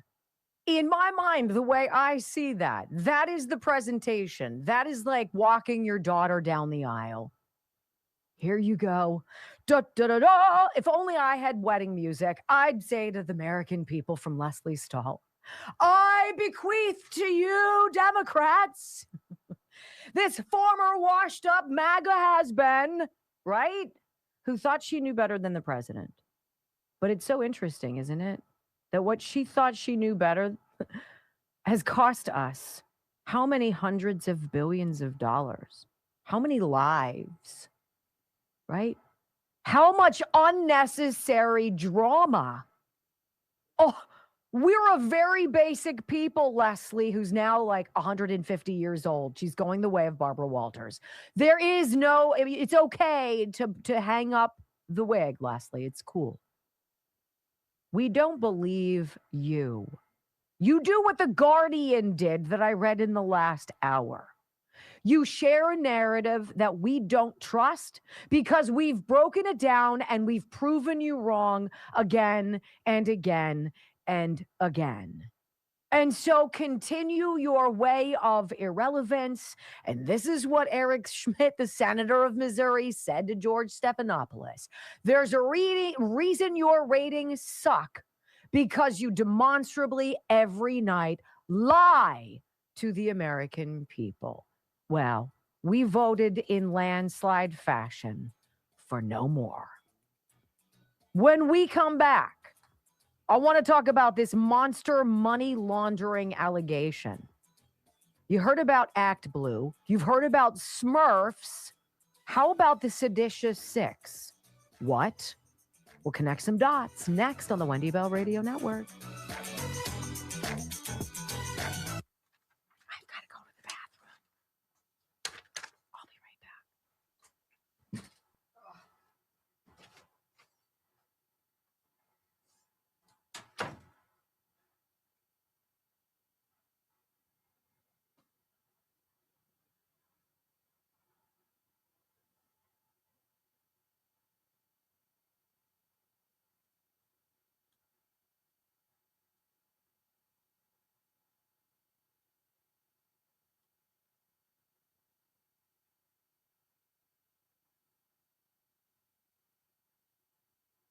I'm having fun with trolls on Newsmax. You gotta love the people when they don't think about what they say. One guy on Newsmax that I was going back and forth with, and he can't take it. He says he comes to Newsmax to entertain himself and that he keeps it on mute, yet he's responding to what she's saying.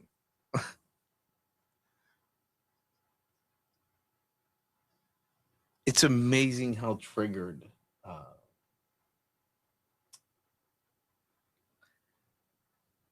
they get. It's amazing that they come back time and time and time again. Like once again, I have to watch and listen to CNN and MSNBC or MSN Now because it's part of the job, not because I enjoy it.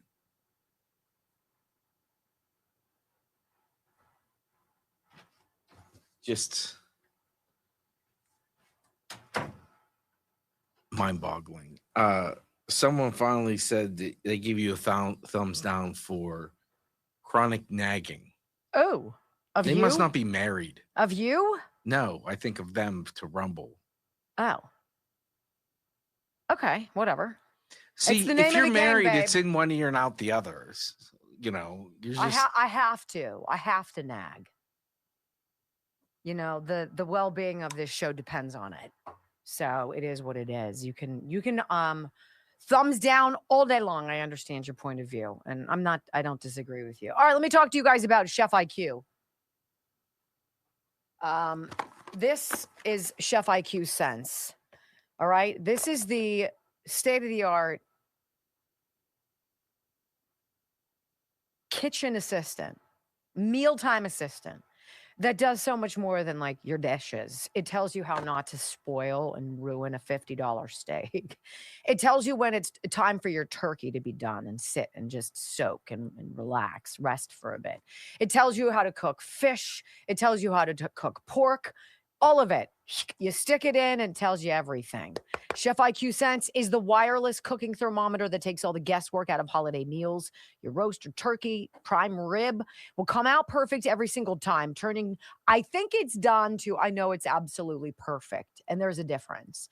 It even tells you when to flip, when to take off the heat, how long to let it rest, basically like having a personal chef right in your kitchen. With Chef IQ, you can sip your cocoa or what have you, and actually spend time with your family instead of hovering over the oven. And here is the best part. It is the gift everybody will love. It's perfect for seasoned cooks, kitchen rookies, everyone in between. This season, give yourself and your loved ones the gift of perfectly cooked meals with Chef IQ. And with my promo code Wendy, you can save 30%. ChefIQ.com, promo code Wendy, 30%. It's phenomenal.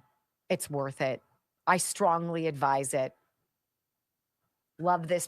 Love this. I told you that my whole grill caught on fire. It was like an inferno, right? And my phone was like, boop, boop, boop, boop, boop. It's getting really hot. And I was like, ah. Mine and too. I ran outside and it was char grilled on the outside. And I even kind of, the sensor thing got all tarnished. And I moved it over and I kept cooking it as I was putting out the fire with water, which I shouldn't have. And it still was perfect. I'm like, this is the dumbest thing ever. It was perfect. In fact, it was a little crispy on the outside. And I was like, ooh, Your mouth is watering. You want steak. Who wants steak? Yes. Yes. Yes. Yes. I'll have 2 of what she's having. Right? I know. I'm a man's kind of woman, right? Get one of those huge tomahawks. Give me meat. Yes, 100%. How's everybody? You guys doing well? Sorry. I don't think this is really going to matter. I thought we were a half hour faster than we are right now. That sucks. Really? Yes. Yeah. Did you hate it when you think it's one time and then you're like, oh, actually, no. Actually not. No, because when I wake up at 1:30, I'm like, ooh, I have 45 minutes. You don't wake up at 2:15. Yes, I do. Because he wants to beat me. He wants to beat me. I made it a competition. It used to be 3. And then he changed it to 2:30 when I started waking up at 2:30. And now he wakes up at 2:15 so he can be ready. Okay. I got to feed the dog, make coffee. Wow. Oh. Hey. Let's see how you guys are doing. 3 points.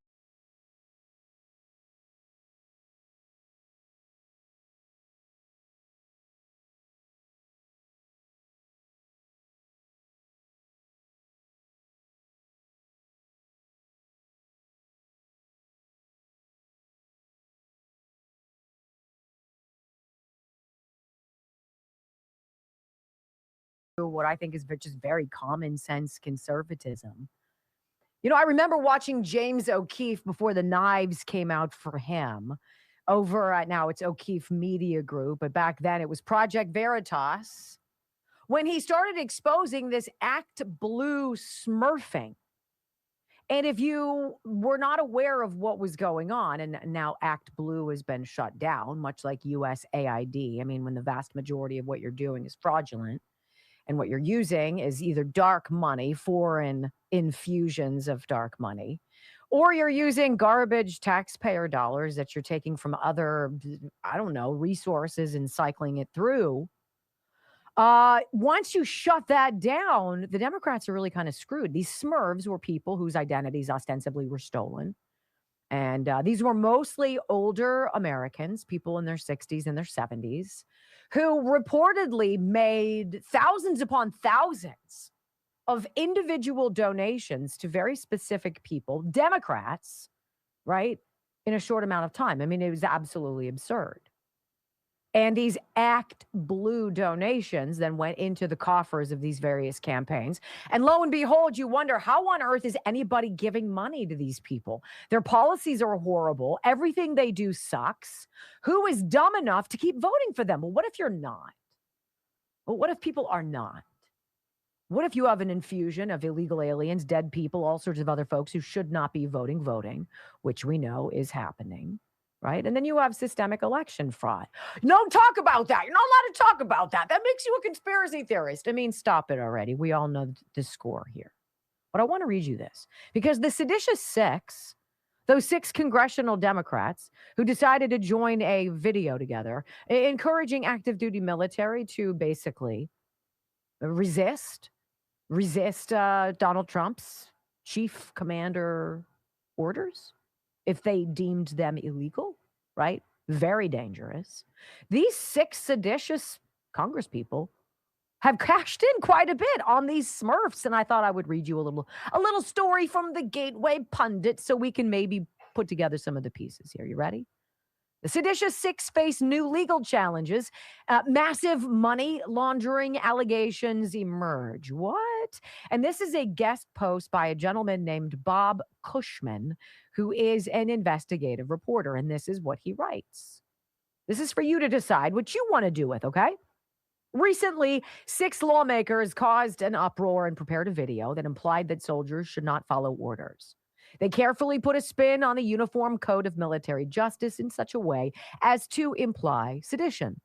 Each line in the video is alternately delivered by Senators Alyssa Slotkin of Michigan and Mark Kelly of Arizona, and Representatives Chris DeLuzio and Chrissy Houlihan of Pennsylvania, Maggie Goodlander of New Hampshire, and Jason Crow of Colorado. These 6 have now acquired the moniker Seditious Six.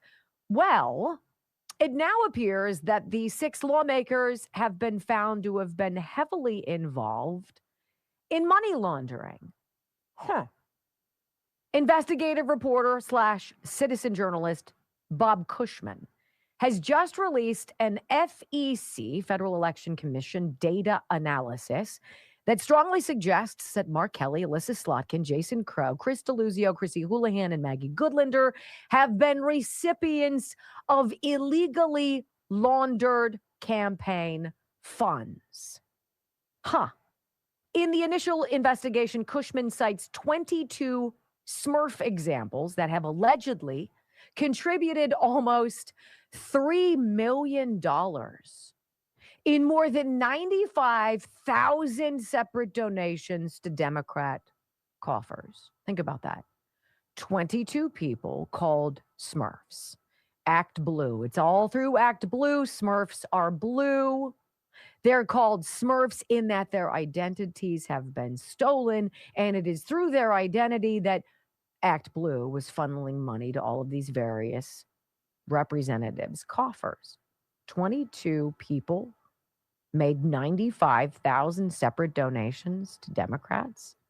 It's almost as stupid as one guy serving 18,000 hot meals a day to kids in Minneapolis when there aren't even 18,000 kids in his area.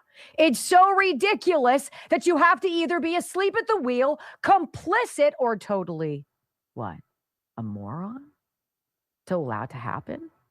All 6 members of the Seditious Six have received funds from one or more of these Smurfs. It needs to be stated that current thinking about the massive money laundering involving Act Blue is that the identities of the Smurfs have been hijacked. It could be you. It could be your Aunt Sally. It could be your father.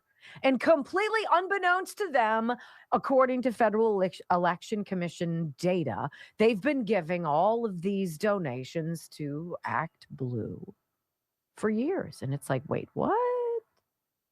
It needs to be stated that current thinking about the massive money laundering involving Act Blue is that the identities of the Smurfs have been hijacked and that the actual persons have no awareness of the illegal use of their identities. Live interviews by James O'Keefe, Charlie LaDuff, Bob Cushman have shown the lack of awareness of these victims of identity theft. In a very informative news discussion between Pulitzer Prize-winning journalist Charlie LaDuff, in a No BS NewsHour episode, and a campaign strategist Jason Rowe, it was stated that Act Blue has allegedly received over $16 billion since 2004. So you think to yourself, logically, who the hell is giving money to Democrats? Everything they do turns to pot. It costs us more. We have to relinquish more. Who's giving to their coffers? How do they have $1.4 billion for Kamala Harris to blow? Well, you got some dark money people like George Soros, but you can't just give huge gobs of money. You got to funnel it through a bunch of unsuspecting people whose identities you have ostensibly stolen for the sole purpose of proving people are hot to give to Democrats. $16 billion Act Blue has allegedly received. It was also revealed that several senior members of Act Blue have abruptly resigned since allegations of fraud have come forward and several federal investigations have begun. No kidding. So people working with political campaigns for many years have been aware of the money laundering that was enabled by Act Blue, right? So why didn't they say anything? Well, the activity is fraudulent. The activity is called money laundering. The activity is funneling money from outside of the United States. I don't know. Think Venezuela. Think any number of places.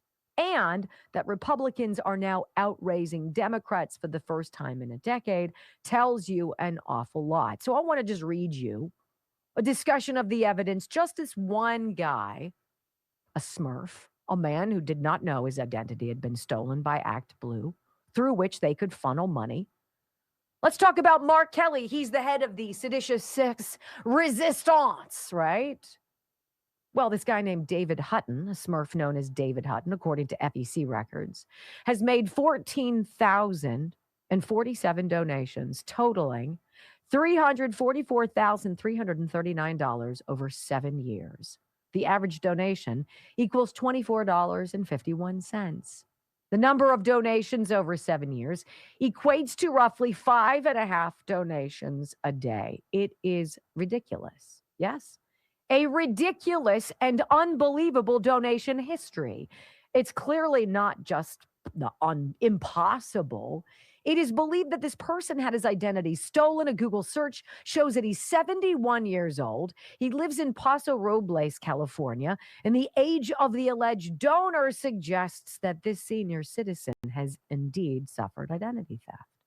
David Hutton is shown to have contributed to all members of the Seditious Six: Mark Kelly, Alyssa Slotkin, Jason Crow, Chris DeLuzio, Chrissy Houlihan, and Maggie Goodlander. After sorting the donation amount, it was observed that over 80 donations were $2 or less. This simply doesn't track with what any real donor would give. And the complete spreadsheet, this particular article, links right to his spreadsheet of donations. Look, if you can't write a best-selling book, this is a very interesting way of getting money into your coffers. If we are to admit and agree that the majority of business in the Beltway is about blackmail and bribery, right? You got to control people somehow. It's through money. Now, there's also a Smurf called Daphne Sanderson who gave to Mark Kelly. You know how many donations she gave the guy? Got to really love him, huh? And they're making them from like Wisconsin. Mark Kelly is from Arizona.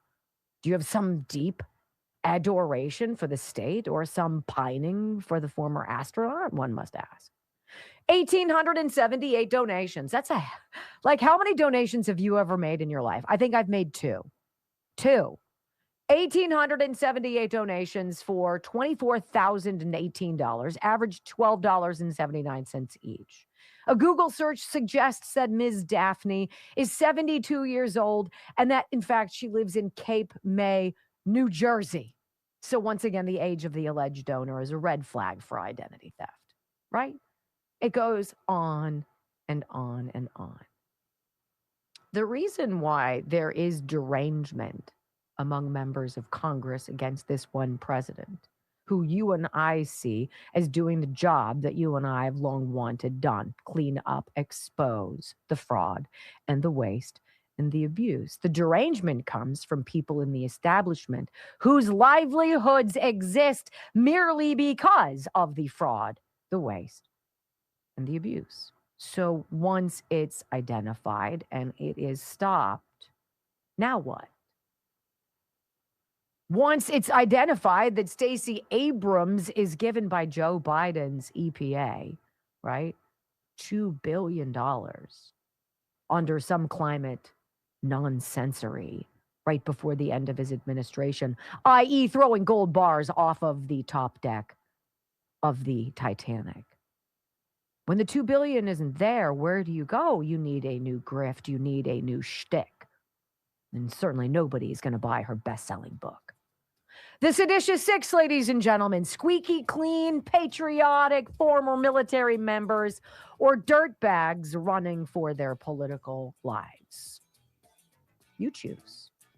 When we come back on the Wendy Bell radio program, oh, by the way, Mark Kelly, you think he's considering running for president? Oh, my.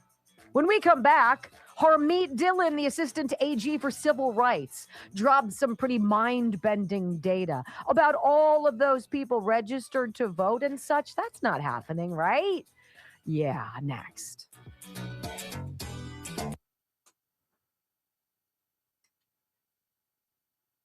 It's a lot of data. It's a lot of... If you feel sorry for me, you should rumble. It seems logical. Right? Something like that. 3.17. No. Really?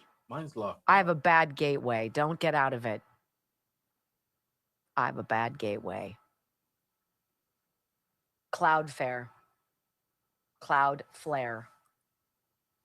Don't touch anything. I'm not able to do anything. I'm totally frozen out of it. The whole thing. Uh-huh. Out of Rumble.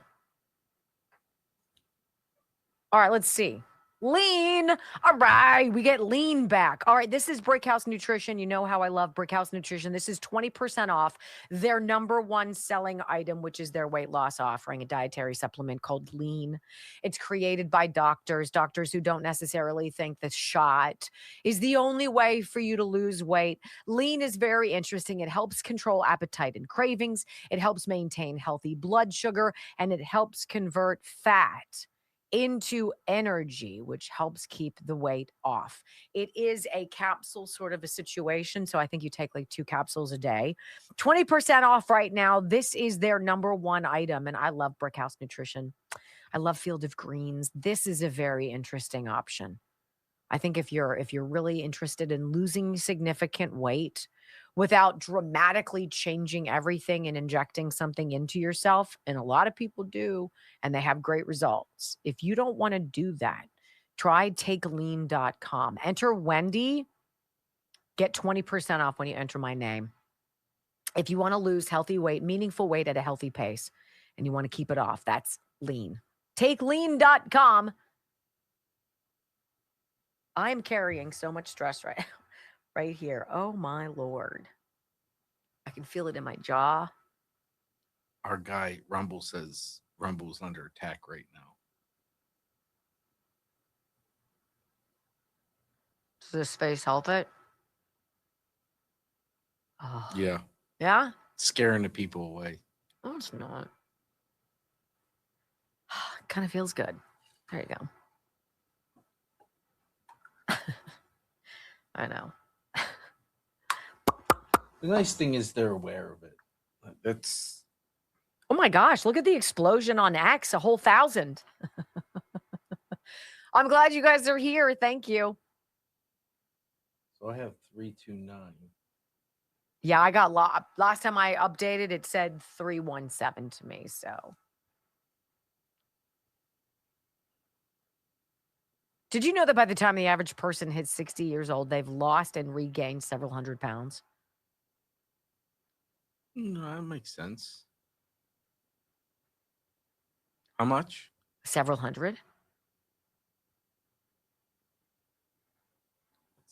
People are always dying.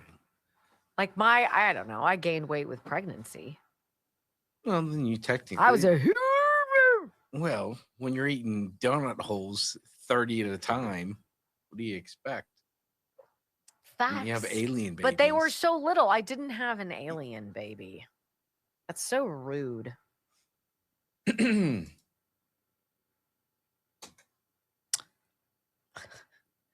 Right? It's so rude. So we did, all right, we did Iceman, CB Distillery, Chef IQ, Lean. Tomorrow.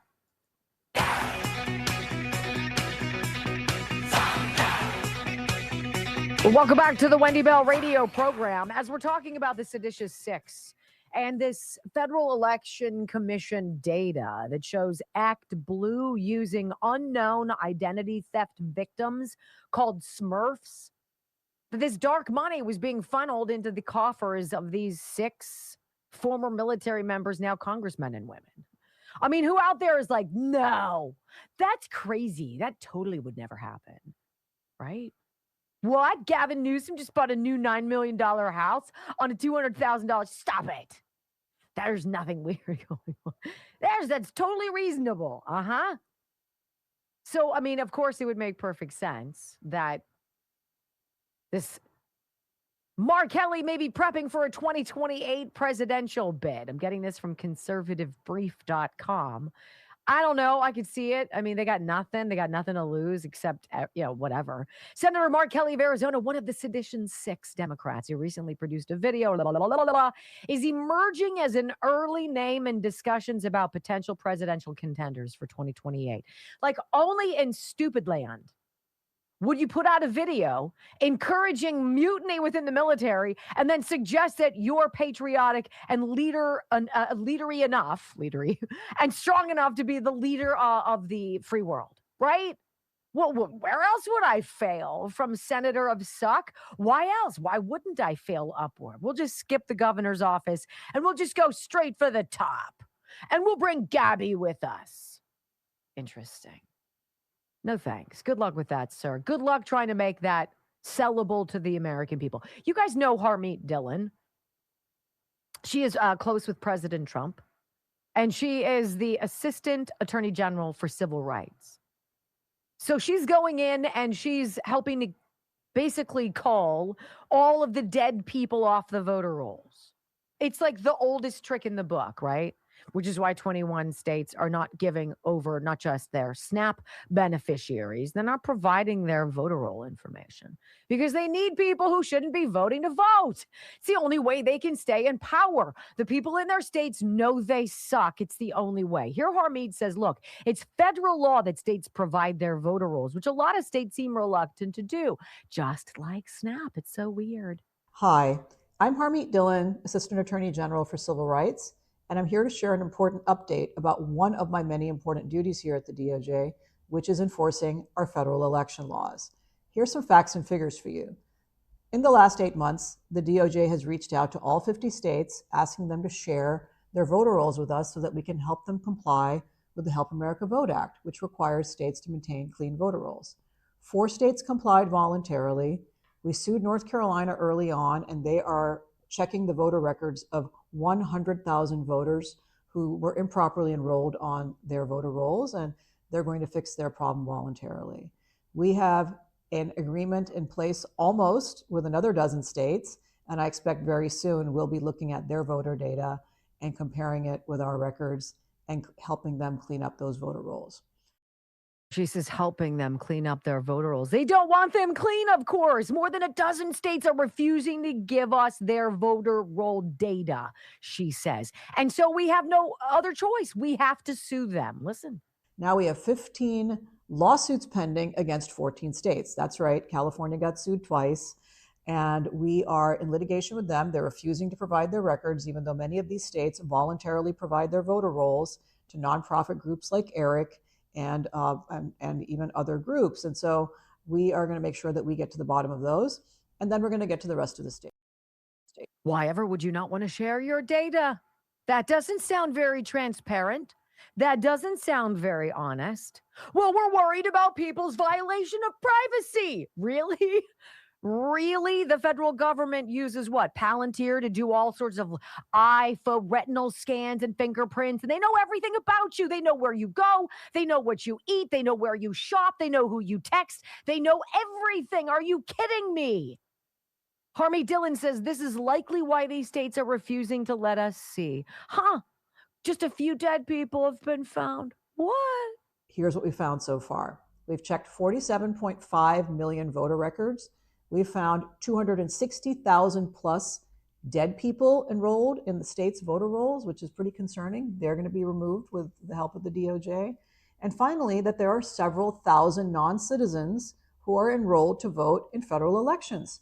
This is very concerning, and the DOJ is partnering with local law enforcement where appropriate to prosecute people who have unlawfully voted in our elections. Even one person voting who shouldn't have voted is one too many, because every citizen is entitled to one person, one vote assumption that their vote is being counted equally and only with other American citizens. We will not rest at this DOJ with the leadership of the Attorney General, Pam Bondi, until we complete this project and provide confidence to all American voters that the rolls are clean and the elections are free and fair. Thanks so much. Thanks so much, she says. Thank you for paying attention to this matter. Appreciate. Preach. It is so stunning. It is staggering. And the people who refuse to participate, to cooperate, to do what needs to be done by law, tell you everything you need to know about them. They're dirty as sin. When we come back on the Wendy Bell radio program, hour number 3 of the show already. What are we going to talk about? My papers are stuck together. Sorry. Everybody's a victim, even Marjorie Taylor Greene. Let's listen to her sit down with the fossil stall next. Like literally, I'm not going to be 85 years old, right? Wait until you see, if you didn't watch the video, there's this cover shot, right? B-roll shot of Marjorie walking down the street with freaking, what's her face? Leslie Stahl. And Leslie's got like pencil thin legs and like old lady shoes. And she's walking and she should be trepidatious and she's going to freaking trip and break her hip or something. And it's painful. It's painful to watch her try to walk. You know that she'd rather be wheeled. And you're just like, dude, it's okay to be 150 and hang it up. I do not like But that she woman. is 60 minutes. Oh, God. Mr. President. This is 60 minutes. Yeah, we're well aware of that. Yes, snit. Let's see, how old do you think she is? Anybody? 78. Let's see. 78? I say 83. Leslie Stahl, age. What do you guys think? She's 83. December 16th. She's coming up on 8-4. 8-4.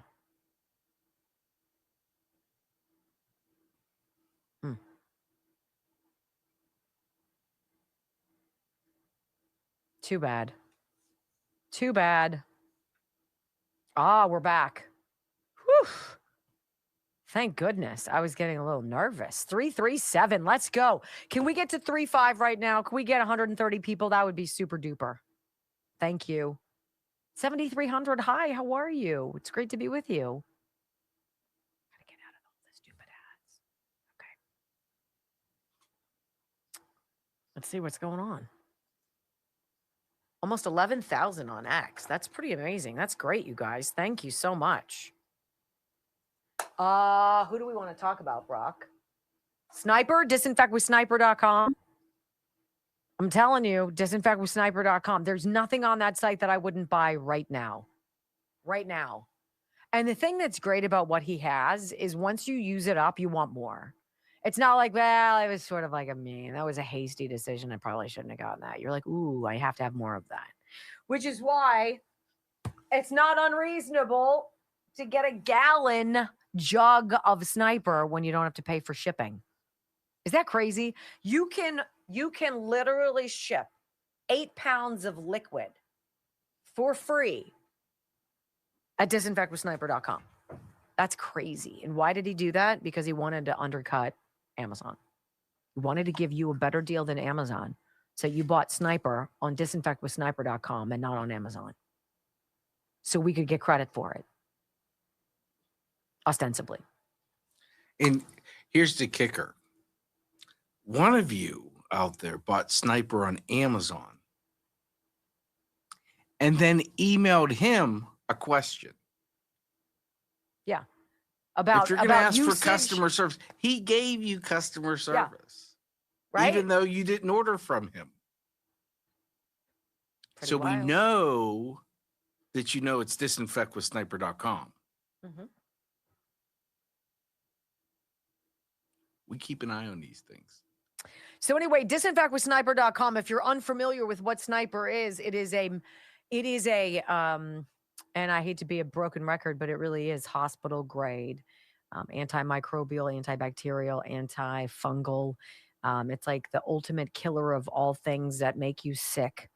And it's such a wonderful formula in that you can spray it on something and it works without you wiping it up.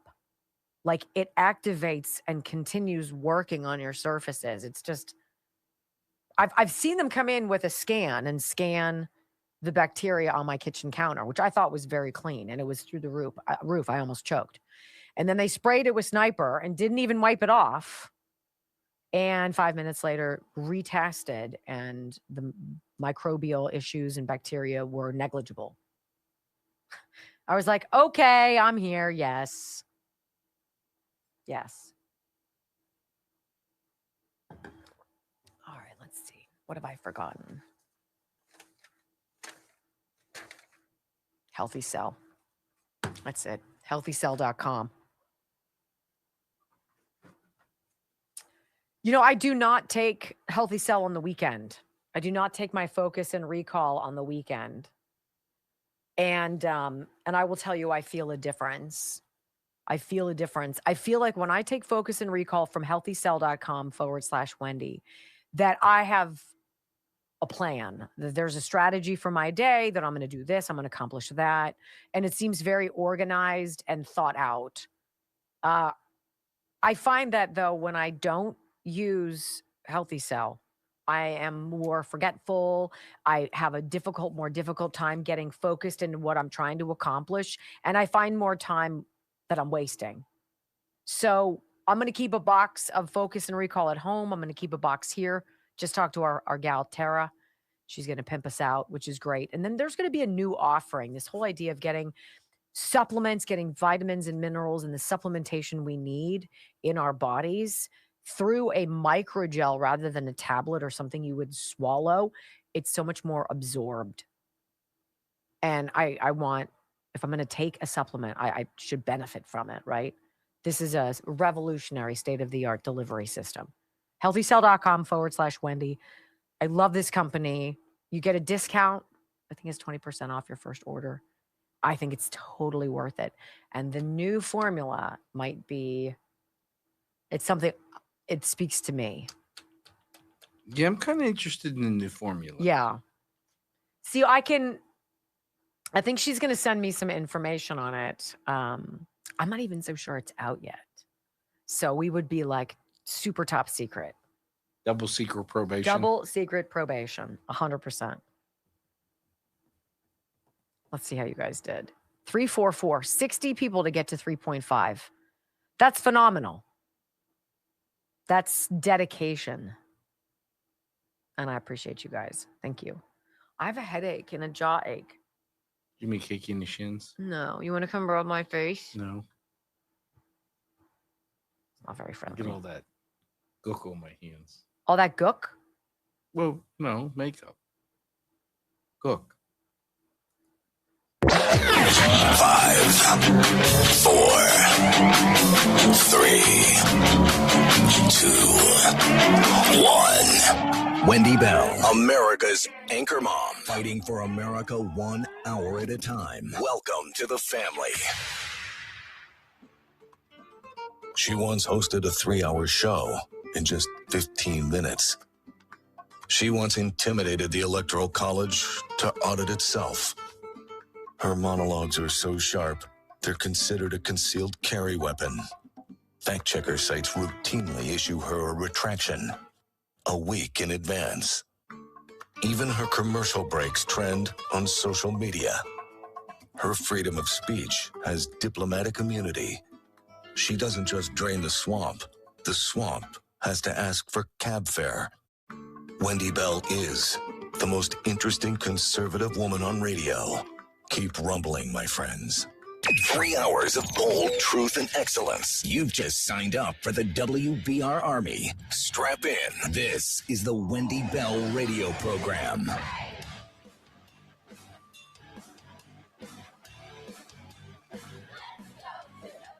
Welcome back. Hour number 3 of the Wendy Bell radio program is on the clock. You know, when I watched people like Marjorie Taylor Greene, there are things about her style that I have appreciated over the years. There are things about her that I haven't really agreed with. And I'm not really sure what's behind this change of fate. And it seems like she's walking away from conservatism, from basically the Republican Party. Well, basically, she's not popular and she was going to get her butt handed to her is essentially the issue here. And now with this whole 60 Minutes thing, sitting down with Leslie Stahl, what I see happening is that transfer. She's made that. We talk about our dogs and pets. What's it called? The Rainbow Bridge, when our animals cross over into the next dimension when they pass away and leave us heartbroken. She's done her own crossover past the bridge. It's maybe not rainbow. Well, maybe it is LGBTQ. But here's Leslie Stahl, essentially on a silver platter, presenting Marjorie Taylor Greene to the Democrat Party, to the deep state, to the leftist, progressive, socialist, communist, Marxist. That's what I believe this whole sit-down interview was. It's curious. If you really just wanted to walk into the political sunset and you didn't want to run for re-election and you were just going to get out of it, you wouldn't have to sit down with anybody. You could just do it. But she obviously wants to do something. She needs help scoring points somewhere. And I increasingly have looked at Marjorie Taylor Greene the way I've looked at Lauren Boebert. And maybe I'm wrong. But they're kind of trashy. You know? Like I don't want trashy. I don't think that in the halls of Congress we should shout expletives at each other. I don't think Jasmine Crockett should be, that's right, F-bombing everything. And I don't think people like on our side either, the Republican side, should take the bait and drop down to that level either. They're just a little trashy to me.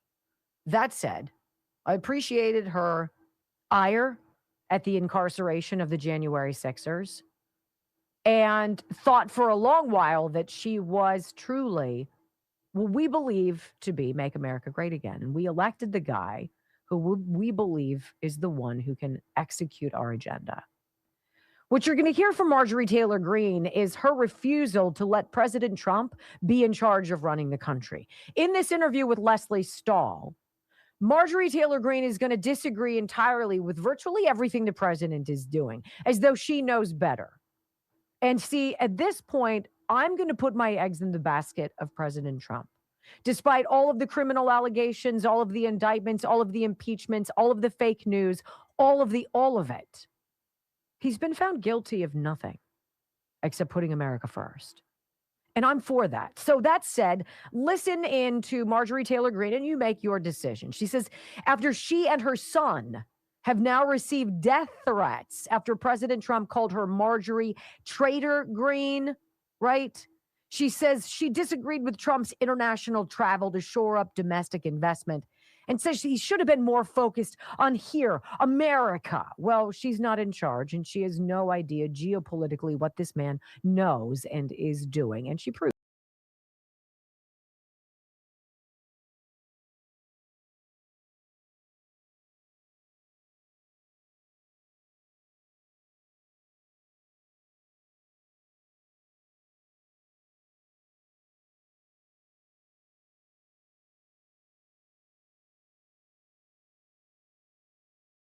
That's called being a state lawmaker.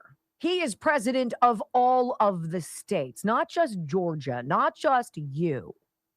He has to make decisions that are of benefit to everyone. And he's got to get the wheels moving, the balls going in that direction quickly. Well, he didn't fulfill what I promised my people. Therefore, I started to drift away. Okay. Here she is in the second audio soundbite saying the president has crawled into bed with big pharma, big tech, and et cetera, and she just can't deal.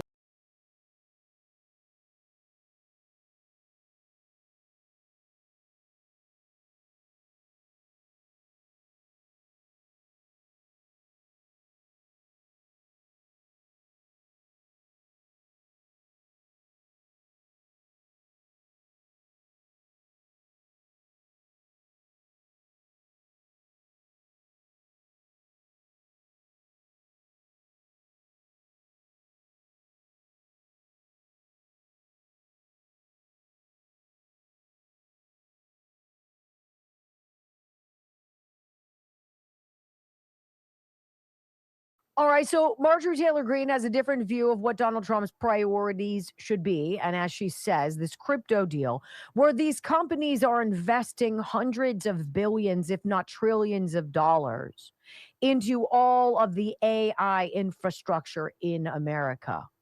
right? I'm not so sure Marjorie is a part of these discussions at the high level policy, degree. So she says, I didn't like that. I wanted it to be more here at home. And here's where things go sideways. Leslie Stahl says Marjorie has sprinkled fuel onto the nation's loss of civility. Let's hear how this goes as these two babes.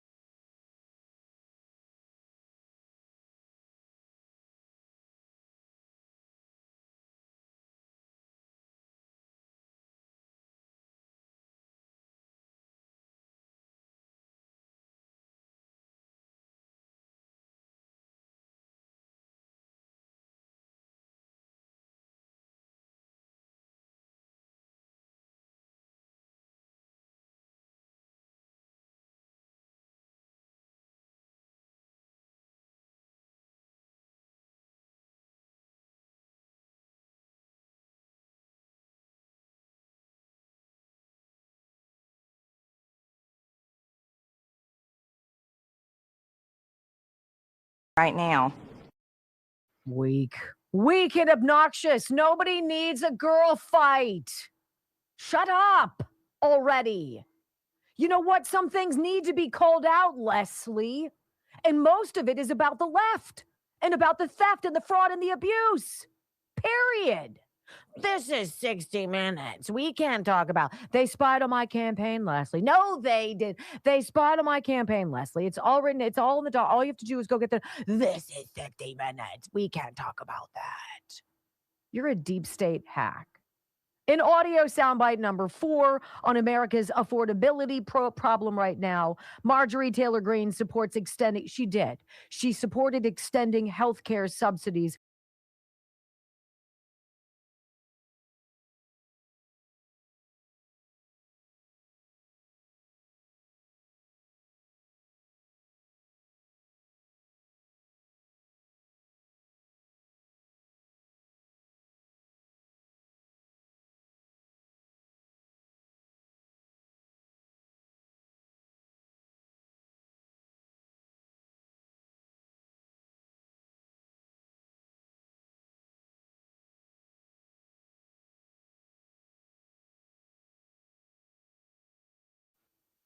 Yeah, we didn't either. We didn't either because we figured where's all this money going? You've created an emergency. So hurry, we must act fast. That is the typical Democrat ploy. Create an emergency and then pretend that if we don't do something right now, hurry, everything's going to go to hell in a handbasket. Everybody's going to die. It's going to spread forever. Oh my gosh, we're never going to get over it. We're never going to get back to normal. And it's like, whoa, hey ho, slow down.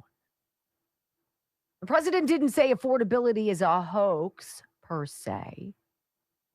It's not his doing.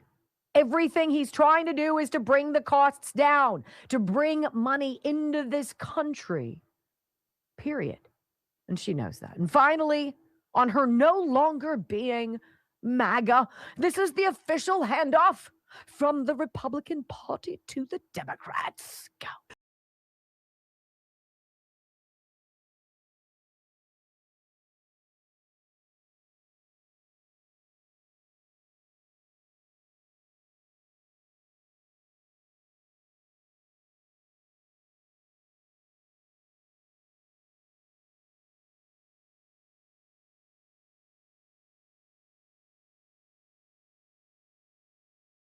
Yep.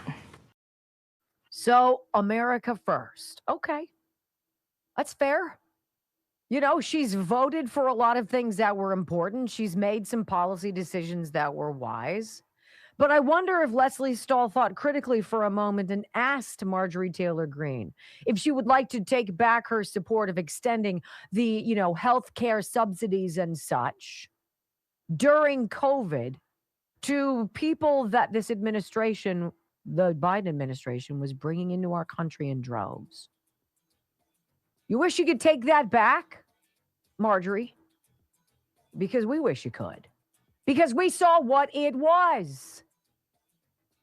When we come back on the Wendy Bell radio program, how the president's pardon of the former president of Honduras has George Stephanopoulos' boxers in a knot. and how one verbose senator put him in his place. Awesome stuff. Next on the Wendy Bell Radio Network.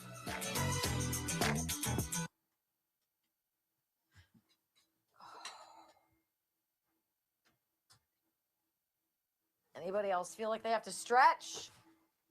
No? Ugh. All right. Hello. Better? A little bit better, yeah. Look, I don't know enough about Marjorie Taylor Greene to make any kind of actual deduction about what she's up to or what have you. But, you know, President Trump told her that she was not going to survive. He couldn't support her. She was butthurt. And I mean, I'm sure she looked at all she's done to get him elected. But you know what? He put her on center stage. He basically put her at Wimbledon and said, there you go. Here's a microphone, and she put on a Make America Great Again hat. And she enjoyed it and benefited from it, right? And so when the president says to her, I don't think you're going to want to pursue this if you're thinking about running for Senate. You're not going to beat Raphael Warnock or whatever the guy, John Ossoff. You're not going to beat him. All of our data shows you're not going to beat him, and I can't get behind you. My word is important, and I'm not going to get behind somebody that the betting markets say is a loser. I need to choose a different horse. She also came out in that interview and said she's a battered wife when it comes to Trump because he was calling her names. Like, grow up. Yes. It's a name. You know, that's what Trump does. She's repeated the names of other people he's said. You know, The she does the victim same card is stuff. very It's just curious. like, yeah, grow up. Like, I got death threats and my son got death threats. So what's the first thing you decide to do? Go on a tour of The View and CBS. It makes no sense. It really doesn't. That's if you were honestly threatened, you'd probably go underground. I would. You'd probably go somewhere safe. You know?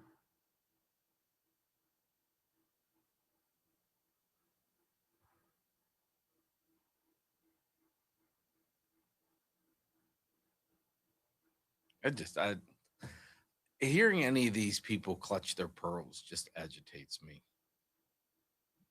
Yes.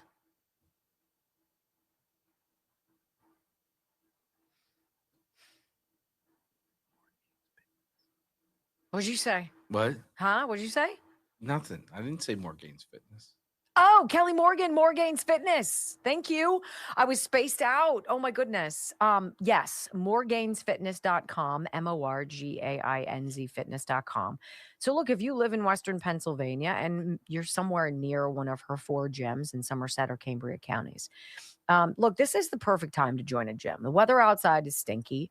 Nobody is going and doing things active out there. Why not stay warm and lose weight and get strong again by joining Morgain's Fitness? Why not sit down with Kelly or one of their trainers and have your body composition and your metabolism tested? Why not get on the program, this 90 Ignite, where you give her 90 days and she changes your body? You do the work. She gives you the tools. Why wouldn't you want to do that? It's an amazing butterfly cocoon story. Morgainsfitness.com, MORGAINZ fitness.com. Be a butterfly. Right? You're going to emerge a butterfly. You already have.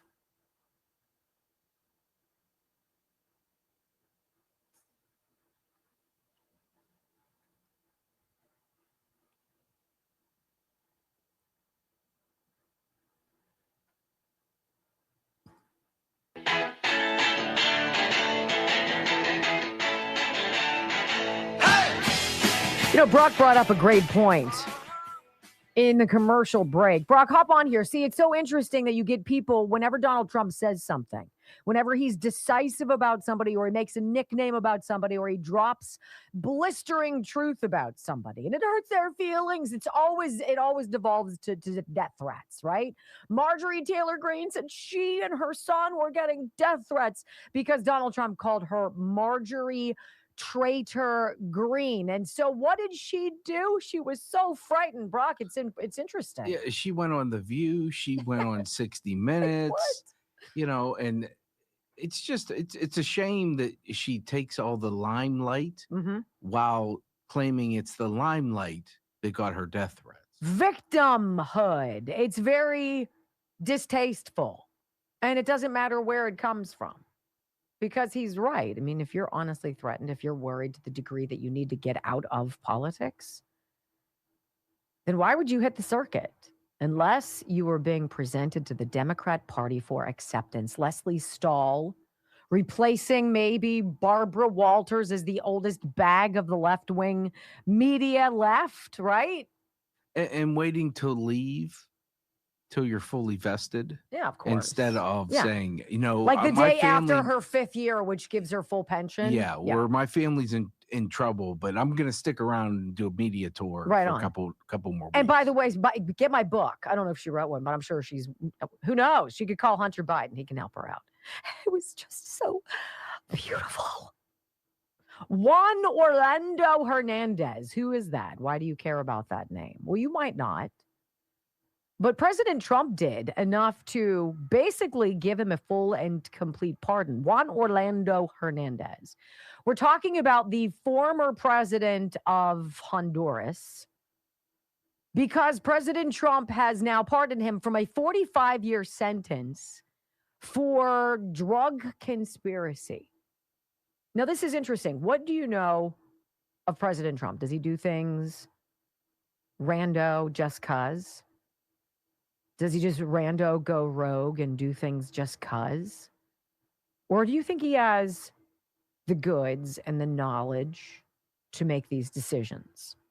I want to read you this because we're about to play on the next segment George Stephanopoulos trying to corner Missouri former Attorney General, now Senator Eric Schmidt, who is he's strong.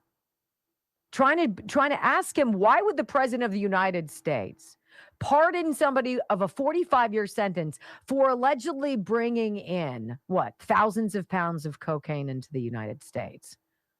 What if he didn't do that? What if he was targeted to make it look like he did that? What if he was treated like the January Sixers?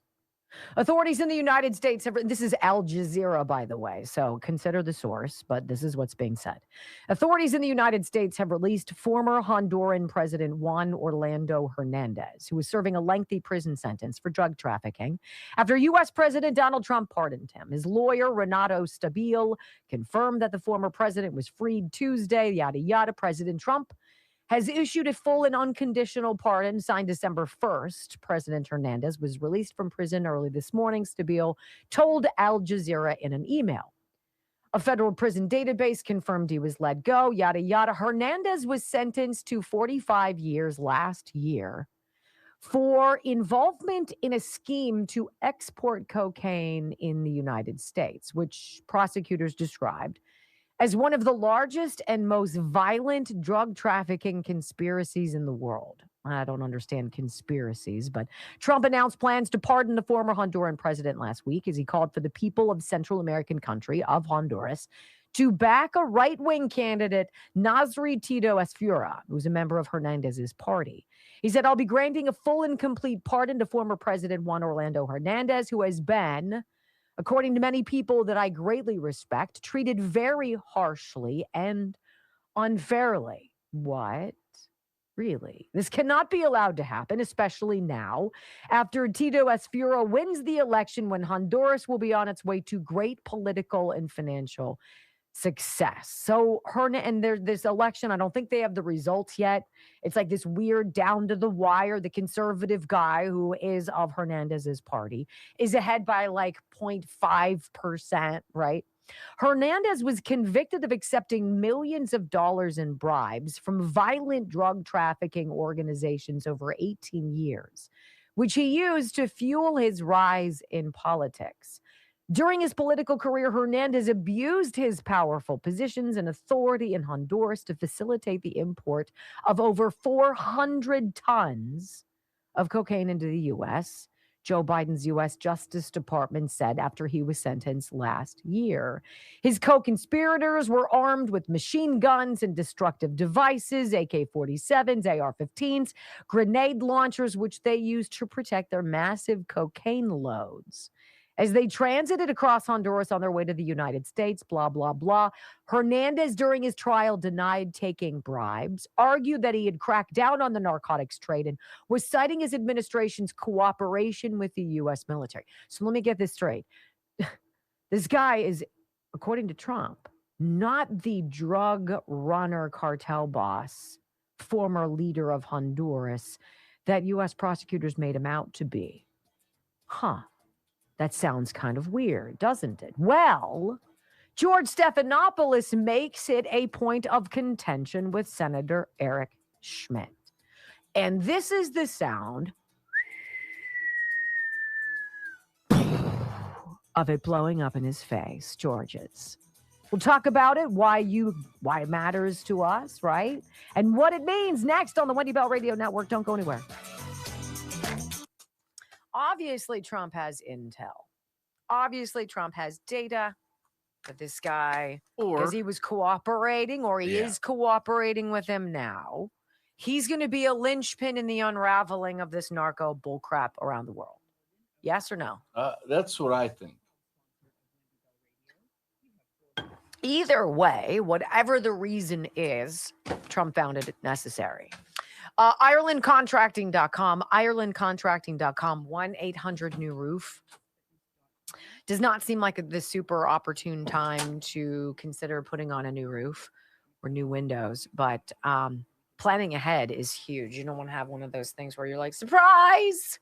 Like there's no Flex Seal strong enough to prevent what's coming your way. This is where it's so nice to live in southwestern Pennsylvania, because we get Ireland Contracting, and they're wonderful. Wonderful people who do home exterior construction work. They are dependable. They are neat. They are honest. And they treat your home as it was their own home. And that matters. That's what matters most. Roofing, siding, soffit, fascia, gutters, downspouts, windows, electrical work. Yes, they can do it. 1-800-NEW-ROOF, IrelandContracting.com. So I don't know.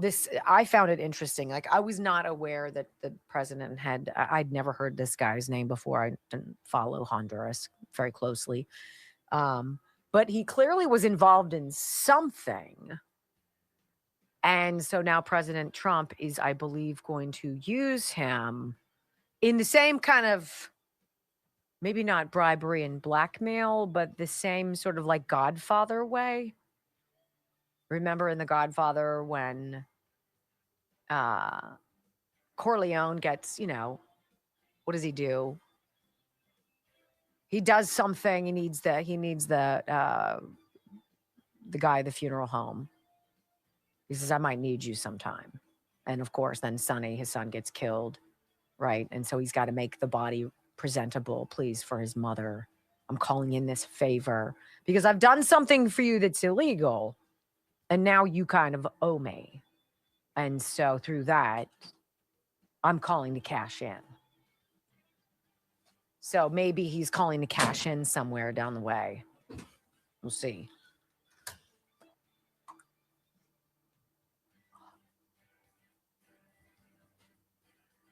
You know what I see, Brock? I see that it's strange. I see the Democrats behave in, a bribery and blackmail kind of way, like the firm. Like, we've got goods on you. We've been spying on you. We've put cameras and wires all over your life. We've made you make decisions. We know that you're banging your secretary. We know all this stuff. And so now you are ours, and you're going to do what we say you do. Understood. And then there's President Trump, which is more, I believe, like the Godfather, where he'll do something that makes somebody indebted to him. And then he'll call in to cash in. It's what I always referred to as a chip. Mm-hmm. But I don't think it's a threat. It's not a threat. It's saying, hey, I don't think you're in danger. I did you a solid. Remember when I did you a solid? I kind of need to cash in that chip. And when you don't, and you get the dead horse's head in your bed. Or dead squirrel. Right? Or a chipmunk. Blah, blah, blah, blah, blah. Right? But I mean, and here's the things, for people who, I'm probably not the only one, who hand out chips where you're like, I'll do you a solid. How You many never- you times you don't never know. actually cash in on that But chip? all the people you help move, right? Or people who have, I need a week to stay somewhere. Yeah, I've got an extra room. Of Yeah. course. You're more than welcome to stay with me. You don't have to get me anything. But there's this weird understanding between us that, like, I cared for you. And so if on the off chance I need something, you'll take my call. It's not spoken. You might not be able to help, but It might not be spoken, but there is sort of this weird vibe that goes into it, a mutual benefit thing. And I have no problem helping people, not necessarily so that they do me something down the road, but. So anyway, I wanted to give you the backstory of the Honduran guy, right? So this comes to a natural conclusion because what are these people in Congress alleging? That Pete Hegseth and Donald Trump are murdering people who are wayward sailors. They're shipwrecked sailors, and they're blowing them out of the water. Who knows? That could be luggage. They could be going on a 3-hour tour, and here's President Trump blowing up all these. See, that didn't stick the landing. So now they've pivoted in a ridiculous fashion to say that Donald Trump's now in bed with a guy accused of drug running. It just doesn't pass any kind of smell test because it's frantic, right? Because they're being exposed. They're starting to make stupid mistakes. And I think it's delicious. So let's go there. And Eric Schmidt, by the way, is a national treasure. I love me some Eric. Might be boyfriend material. I'm gonna break up with Harry. Harry has a very odd 5 o'clock shadow today. It's like a 10 o'clock shadow. It's bizarre. He's growing in a huge beard, which is fine. It just wasn't, his lighting wasn't good today. And what he was saying, I didn't agree with. Wow. So I'm going to break Poor up with Harry. him. I know, he doesn't care. Love with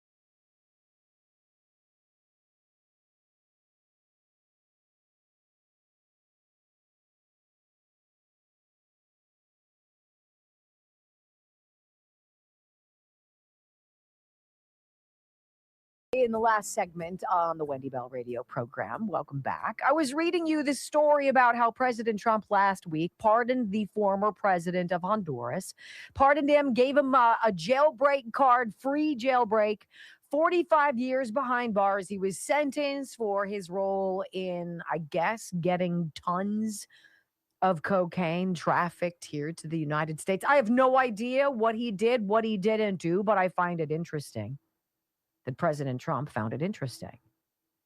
And that Trump obviously has some kind of information that would lend itself to that big of a play to pardon this former president. Well, so George Stephanopoulos is trying to pivot off of this whole failed Pete Hegseth and Donald Trump are murdering wayward sailors, shipwrecked sailors on the sea with double tabs after he blow them up. Who knows? Those might not necessarily be drugs. That could be luggage because, they're all going fishing right now. Okay, got it. And George Stephanopoulos tries to Eric Schmidt, who is a very intelligent attorney and was the attorney general of Missouri and is now a senator. And Eric is having nothing to do with it, which is delicious.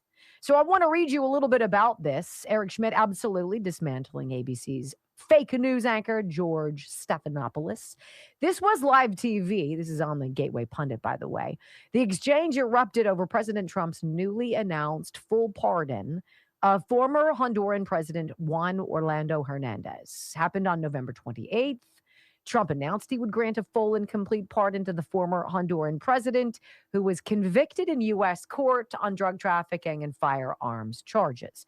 Hernandez was extradited in 2022, sentenced to 45 years in federal prison, has long argued that the Biden DOJ politically targeted him using the coerced testimony of cartel members tied to Honduras's radical leftist Libre Party. Hernandez was released, and he himself issued a written statement from prison that was exclusively obtained by the Gateway Pundit. I want to read it to you before we listen to this exchange. He says, I write to you from a federal penitentiary unjustly serving a 45-year sentence, effectively a life sentence given my age. Just as you, President Trump, I have suffered political persecution targeted by the Biden-Harris administration, not for any wrongdoing, but for political reasons. My wrongful conviction is based on the uncorroborated statements of convicted drug traffickers, one of whom even recorded a video exposing senior members of the Honduran radical left Party Libre discussing bribes with traffickers, yet admitted during my rigged trial that they had no evidence to support their accusations against me, just the word of a drug trafficker. Well, none of that seemed to matter to George Stephanopoulos, who insisted instead to push the same scripted narrative repeated across the media ecosystem. That clearly President Trump is down with drugs. And it's like, you realize that he's blowing up drug boats. So tell me how you pivot like that, Georgie. So here is the first question. The attack anchor, George Stephanopoulos, tries to pin the Missouri senator down on whether he agrees with Trump's pardon. And the senator admits he's not terribly schooled on all of the details of the case. Listen. You support this pardon of the former Honduran president? I'm not familiar with the facts or circumstances, but I think what's telling here is to try to imply that somehow President Trump is soft on drug smuggling is just ridiculous. It's totally ridiculous. He's provided border security like we've never seen before. And the fact is, these cartels now, because the southern border is closed, they've gone to the high seas. So President Trump is acting with his core Article 2 powers. No serious legal expert would doubt that the president has authority to blow narco-terrorists out of the water who are poisoning 100,000 Americans every year. If you watched the SEC championship game yesterday, the Big Ten championship game, combine those two stadiums with the number of people there, that's how many people are dying each and every year from the poison that's coming from these narco-terrorists. Makes sense. And then an audio soundbite number 2, he says, look, Trump is acting with his presidential powers to neutralize a threat he long ago identified to the American people. He's followed the law. He's followed the rules. This is yet another sad political smear job attempting to kneecap Pete Hegseth. So the fact is, George, President Trump has been delegated the authority by Congress to designate terrorist organizations. He's done that. He sent a letter to Congress saying he was going to initiate these strikes. We've had regular briefings about it, including from Secretary of State Rubio, including from the high-ranking officials in the Department of Defense. He's executing those. And so now what we have now are Democrats who have such X-ray vision and clairvoyance that they know the intentions of narco-terrorists on boats, yet we're so blind to see that they had a president for 4 years that was operating as a vegetable in Joe Biden. So, you know, forgive me if I'm a little skeptical that this isn't all about politics and trying to take out Secretary Hegseth. That's what this whole thing's been about, George. They didn't want him confirmed. They didn't want a realist in place. They didn't want to shift from their pet projects around the world and trying to build democracies in the sands of the Middle East by the barrel of a gun. We have core national interests at stake, the homeland in the Western Hemisphere, and the rise of China. That's what this administration is focused on. The Democrats are just upset about that, and they try to create some controversy each and every week, and it goes nowhere. Well, George Stephanopoulos is not too pleased that, of course, he called Joe Biden a vegetable. So he's going to snap back at it, at the senator. I'm surprised that you don't know any of the details. Everybody's talking about it. Have you guys heard anything about this legitimately before I just started talking about it? Because I hadn't heard of it. Listen. What do you mean you're not familiar with the facts and circumstances of the pardon? It's been well reported all across the country. He's the former president of Honduras. He was convicted of conspiring to bring in 400 tons of cocaine into the United States, also guns and other materials. It's been front page news across the country. Aren't you curious about that? Well, I'm curious about your pushback on that particular point. With your previous guest, you had zero pushback because he's giving the Democrat talking points like you spew every single week, which is probably why your ratings are so bad. But to make the point, what I'm saying is that you're trying to divert here the attention from what the American people actually support. 75% of Americans support us blowing narco terrorists out of the water in the Caribbean who are trying to poison Americans. There's no real legal debate about the ability to do that. Now, you could have a policy discussion about it, which now you see the Democrats pivoting from the second strike and the war crimes allegation to really what this whole thing is about. Should we be doing it in the first place? I have way more sympathy for my friends, my cousins, my neighbors, those people who've been poisoned by these narco terrorists, people who've been skinned alive by these cartels as they bring people to the United States, than I do for these narco terrorists. I mean, that's just the reality of the situation. So there's legal justification for it. He's doing it. We do have more of a focus on our interests now in the Western Hemisphere, and I'm thankful for that. And I'm thankful for that. It's kind of interesting what's going on. This does not make George happy. His unease get twisted and he snaps back. Do you support the pardon of the convicted drug smuggler or not? George, like I said, what we're talking about here are the narco terrorists poisoning Americans. This attempt to try to focus on a pardon is classic because you've lost the debate now on the narco-terrorist question. Because at the beginning of the week, you had Democrats actually on camera saying you should disobey orders. That's what Senator Kelly and Slotkin were saying. You should disobey orders. And then they went so far as to say that if you don't do that, you might get prosecuted down the road. It's hard to sort of overstate how problematic that is for the chain of command and what it is for a military. The Democrats had their shot at all this, and it was rejected.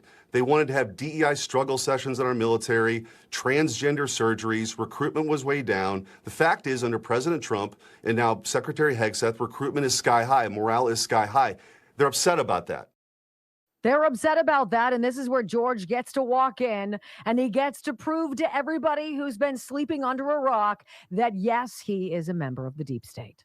Just to clarify, the Democrats you talked about were talking about illegal orders. They were specific about saying it was illegal orders that they were talking about. Sure, but when you press them on what orders are they talking about, they had no answer, except to say that somehow they should be guessing along the way. I mean, it's ridiculous. It's really ridiculous. And this is kind of the rabbit hole of Trump derangement syndrome, is that they can't let this thing go. They can't believe that he won. They didn't want Hegseth to be the Secretary of War. They fought it. He was their number one target. They failed at that. And so now you just have a series of issues that come up every week to try to undermine this president and the Secretary of War. And it's not working. They're going to carry out their mission. They executed another strike of a narco-terrorist just this past week. Those will continue, and they're completely authorized. I reviewed the 40-plus page memo by the Office of Legal Counsel. There's JAG officers in these rooms, George, every time there's a strike. So again, the narrative at the beginning of the week that this is war crimes, that's clearly fallen away, and now the Democrats are peddling another lie. I want you to think about all the things that this president in just 10 months, 11 months has been able to do that so ticks off the left. You know, how do you make money? How do you do that? Well, you start wars. It's a huge grift. You make people sick, drop a virus on them, drop a cure that's worse than the disease. What else? You flood them with drugs. See, Donald Trump has stopped all of this. He stopped it. He closed the border. He stopped the trafficking. Well, he hasn't stopped it. He stopped the flow of new flesh. They've already found 62,000. I think that was just like what, Memphis and DC? 62,000 missing children. Missing children who came to this country because the Biden border was wide open and kids came here and they were preyed upon. 62,000 is a staggering number until you consider that the real number still to be found is another 390,000. How is that possible? Donald Trump has cut the border or shut the border, stopped the flow of drugs, doing so hugely, right? He's stopping the trafficking. the flow of people, identifying those who are traveling across the country, moving people here and there. All of this has been going on, not just since the last 4 years. For how long? I mean, no wonder the world hates us. When we come back on the Wendy Bell radio program, you know what? It is nice, though, that some polling right now, if you believe the polls, shows that what the president is doing is resonating with voters. And the midterm pre-polling, or let's just say the kind of the betting odds, how is it looking for the GOP? Pretty good. I'll give you the details next on the Wendy Bell Radio Network. Let's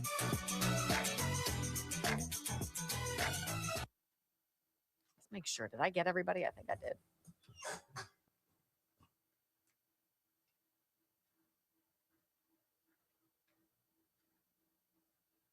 Yes. I think that this fraud in Minnesota, now Maine, Columbus, Ohio, I think this is huge, because now when you see all the fraud and people are paying taxes and this fraud in the SNAP, now it's affecting their pocketbook. They're starting to connect the dots. They're starting to connect the dots. And it's the economy, just, yes, it's always the economy. But that's what's tough about Harry Enton. Right. It's the economy. But guess what? When they're stealing from you, it prevents you to purchase in the economy. Yeah, I think this is a lot of America's wake-up call. I'm going to work and these people are bitching that their SNAP benefits are being cut. Plus, you have some of these Somalian younger people going on TikTok with their iPhones and doing videos like, if you try to deport us, we're going to do X, Y, and Z to you. And it's like, really? Is that true? Or if you deport us, everybody from Africa is going to leave. And we're like, good. That's the point, right?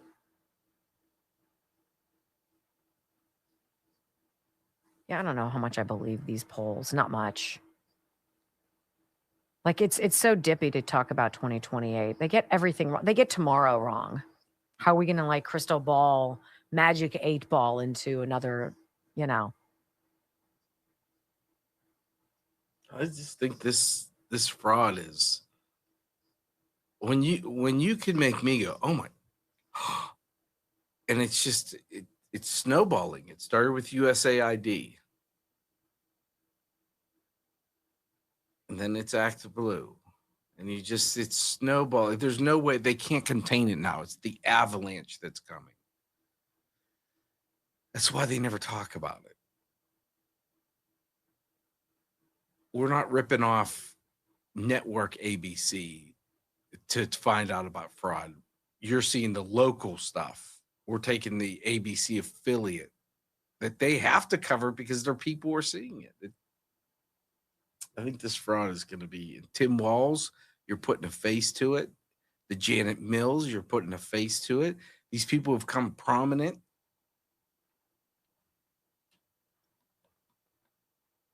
And listen, if it's happening in Maine, it's happening in your town too. Bridges in Pittsburgh falling apart. Where's my tax money going? Our sister city is Wuhan. Yeah, well. But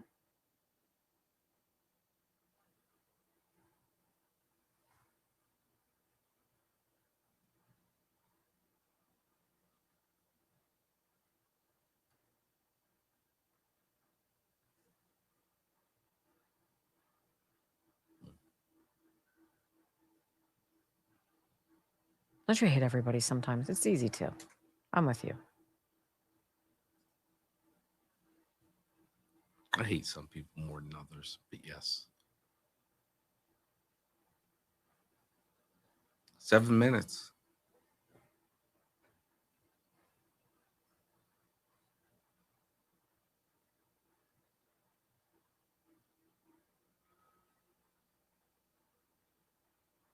Then I can put my hair back off of my face.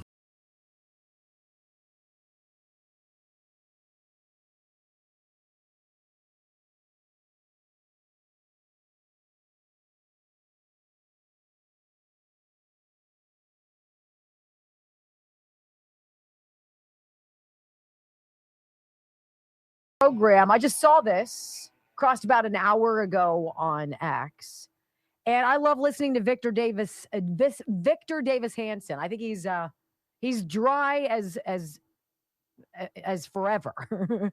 But his facts are phenomenal, and he's just laid down this blistering trail of factoids about Gavin Newsom and California under Gavin Newsom. Look, 40% of the state of California votes Republican. Please don't tell me that all 60% of those, or whomever is left who vote Democrat, are delighted with their social services costing so much, with everything falling apart, because it can't possibly be. So Victor Davis Hansen writes this. He goes over the facts about Gavin Newsom. Right now, he has about a $17 billion deficit. How do you do that? He has the largest unfunded liability of $250 billion that the state doesn't have the money to meet.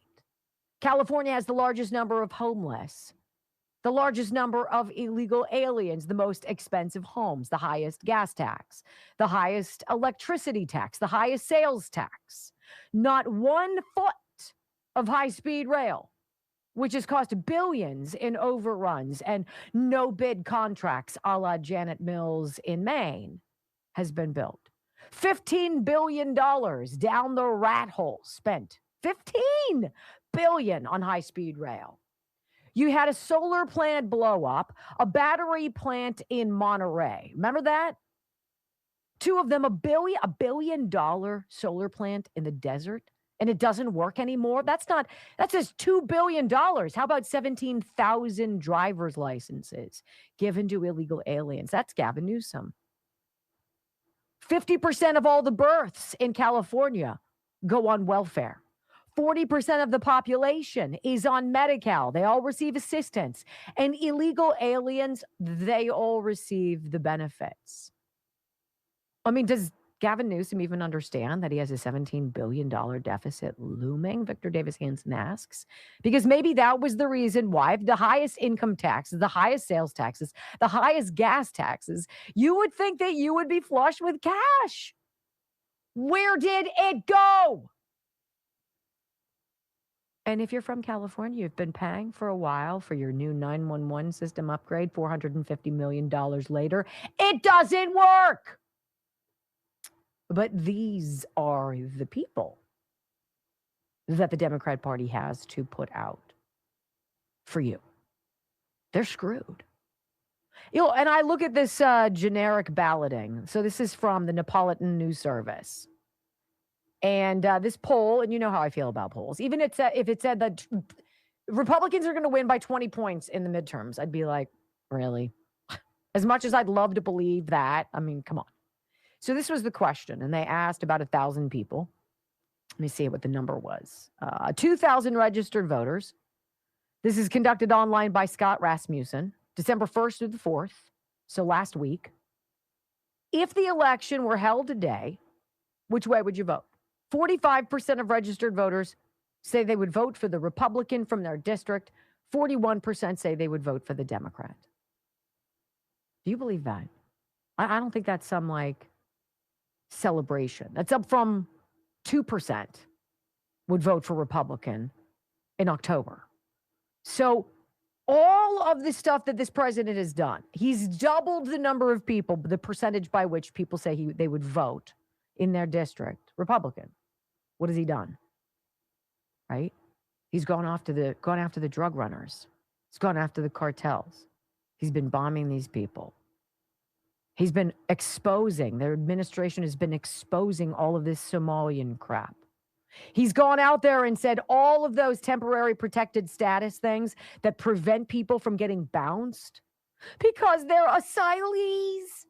They just need help. Can't we just help them? Donald Trump is exposing all of that. And his administration is proving to you how much money it costs to have millions of people imported under Joe Biden, 20 million to be exact, sucking off of the teat of your generosity. No wonder you don't have any money for a freaking vacation.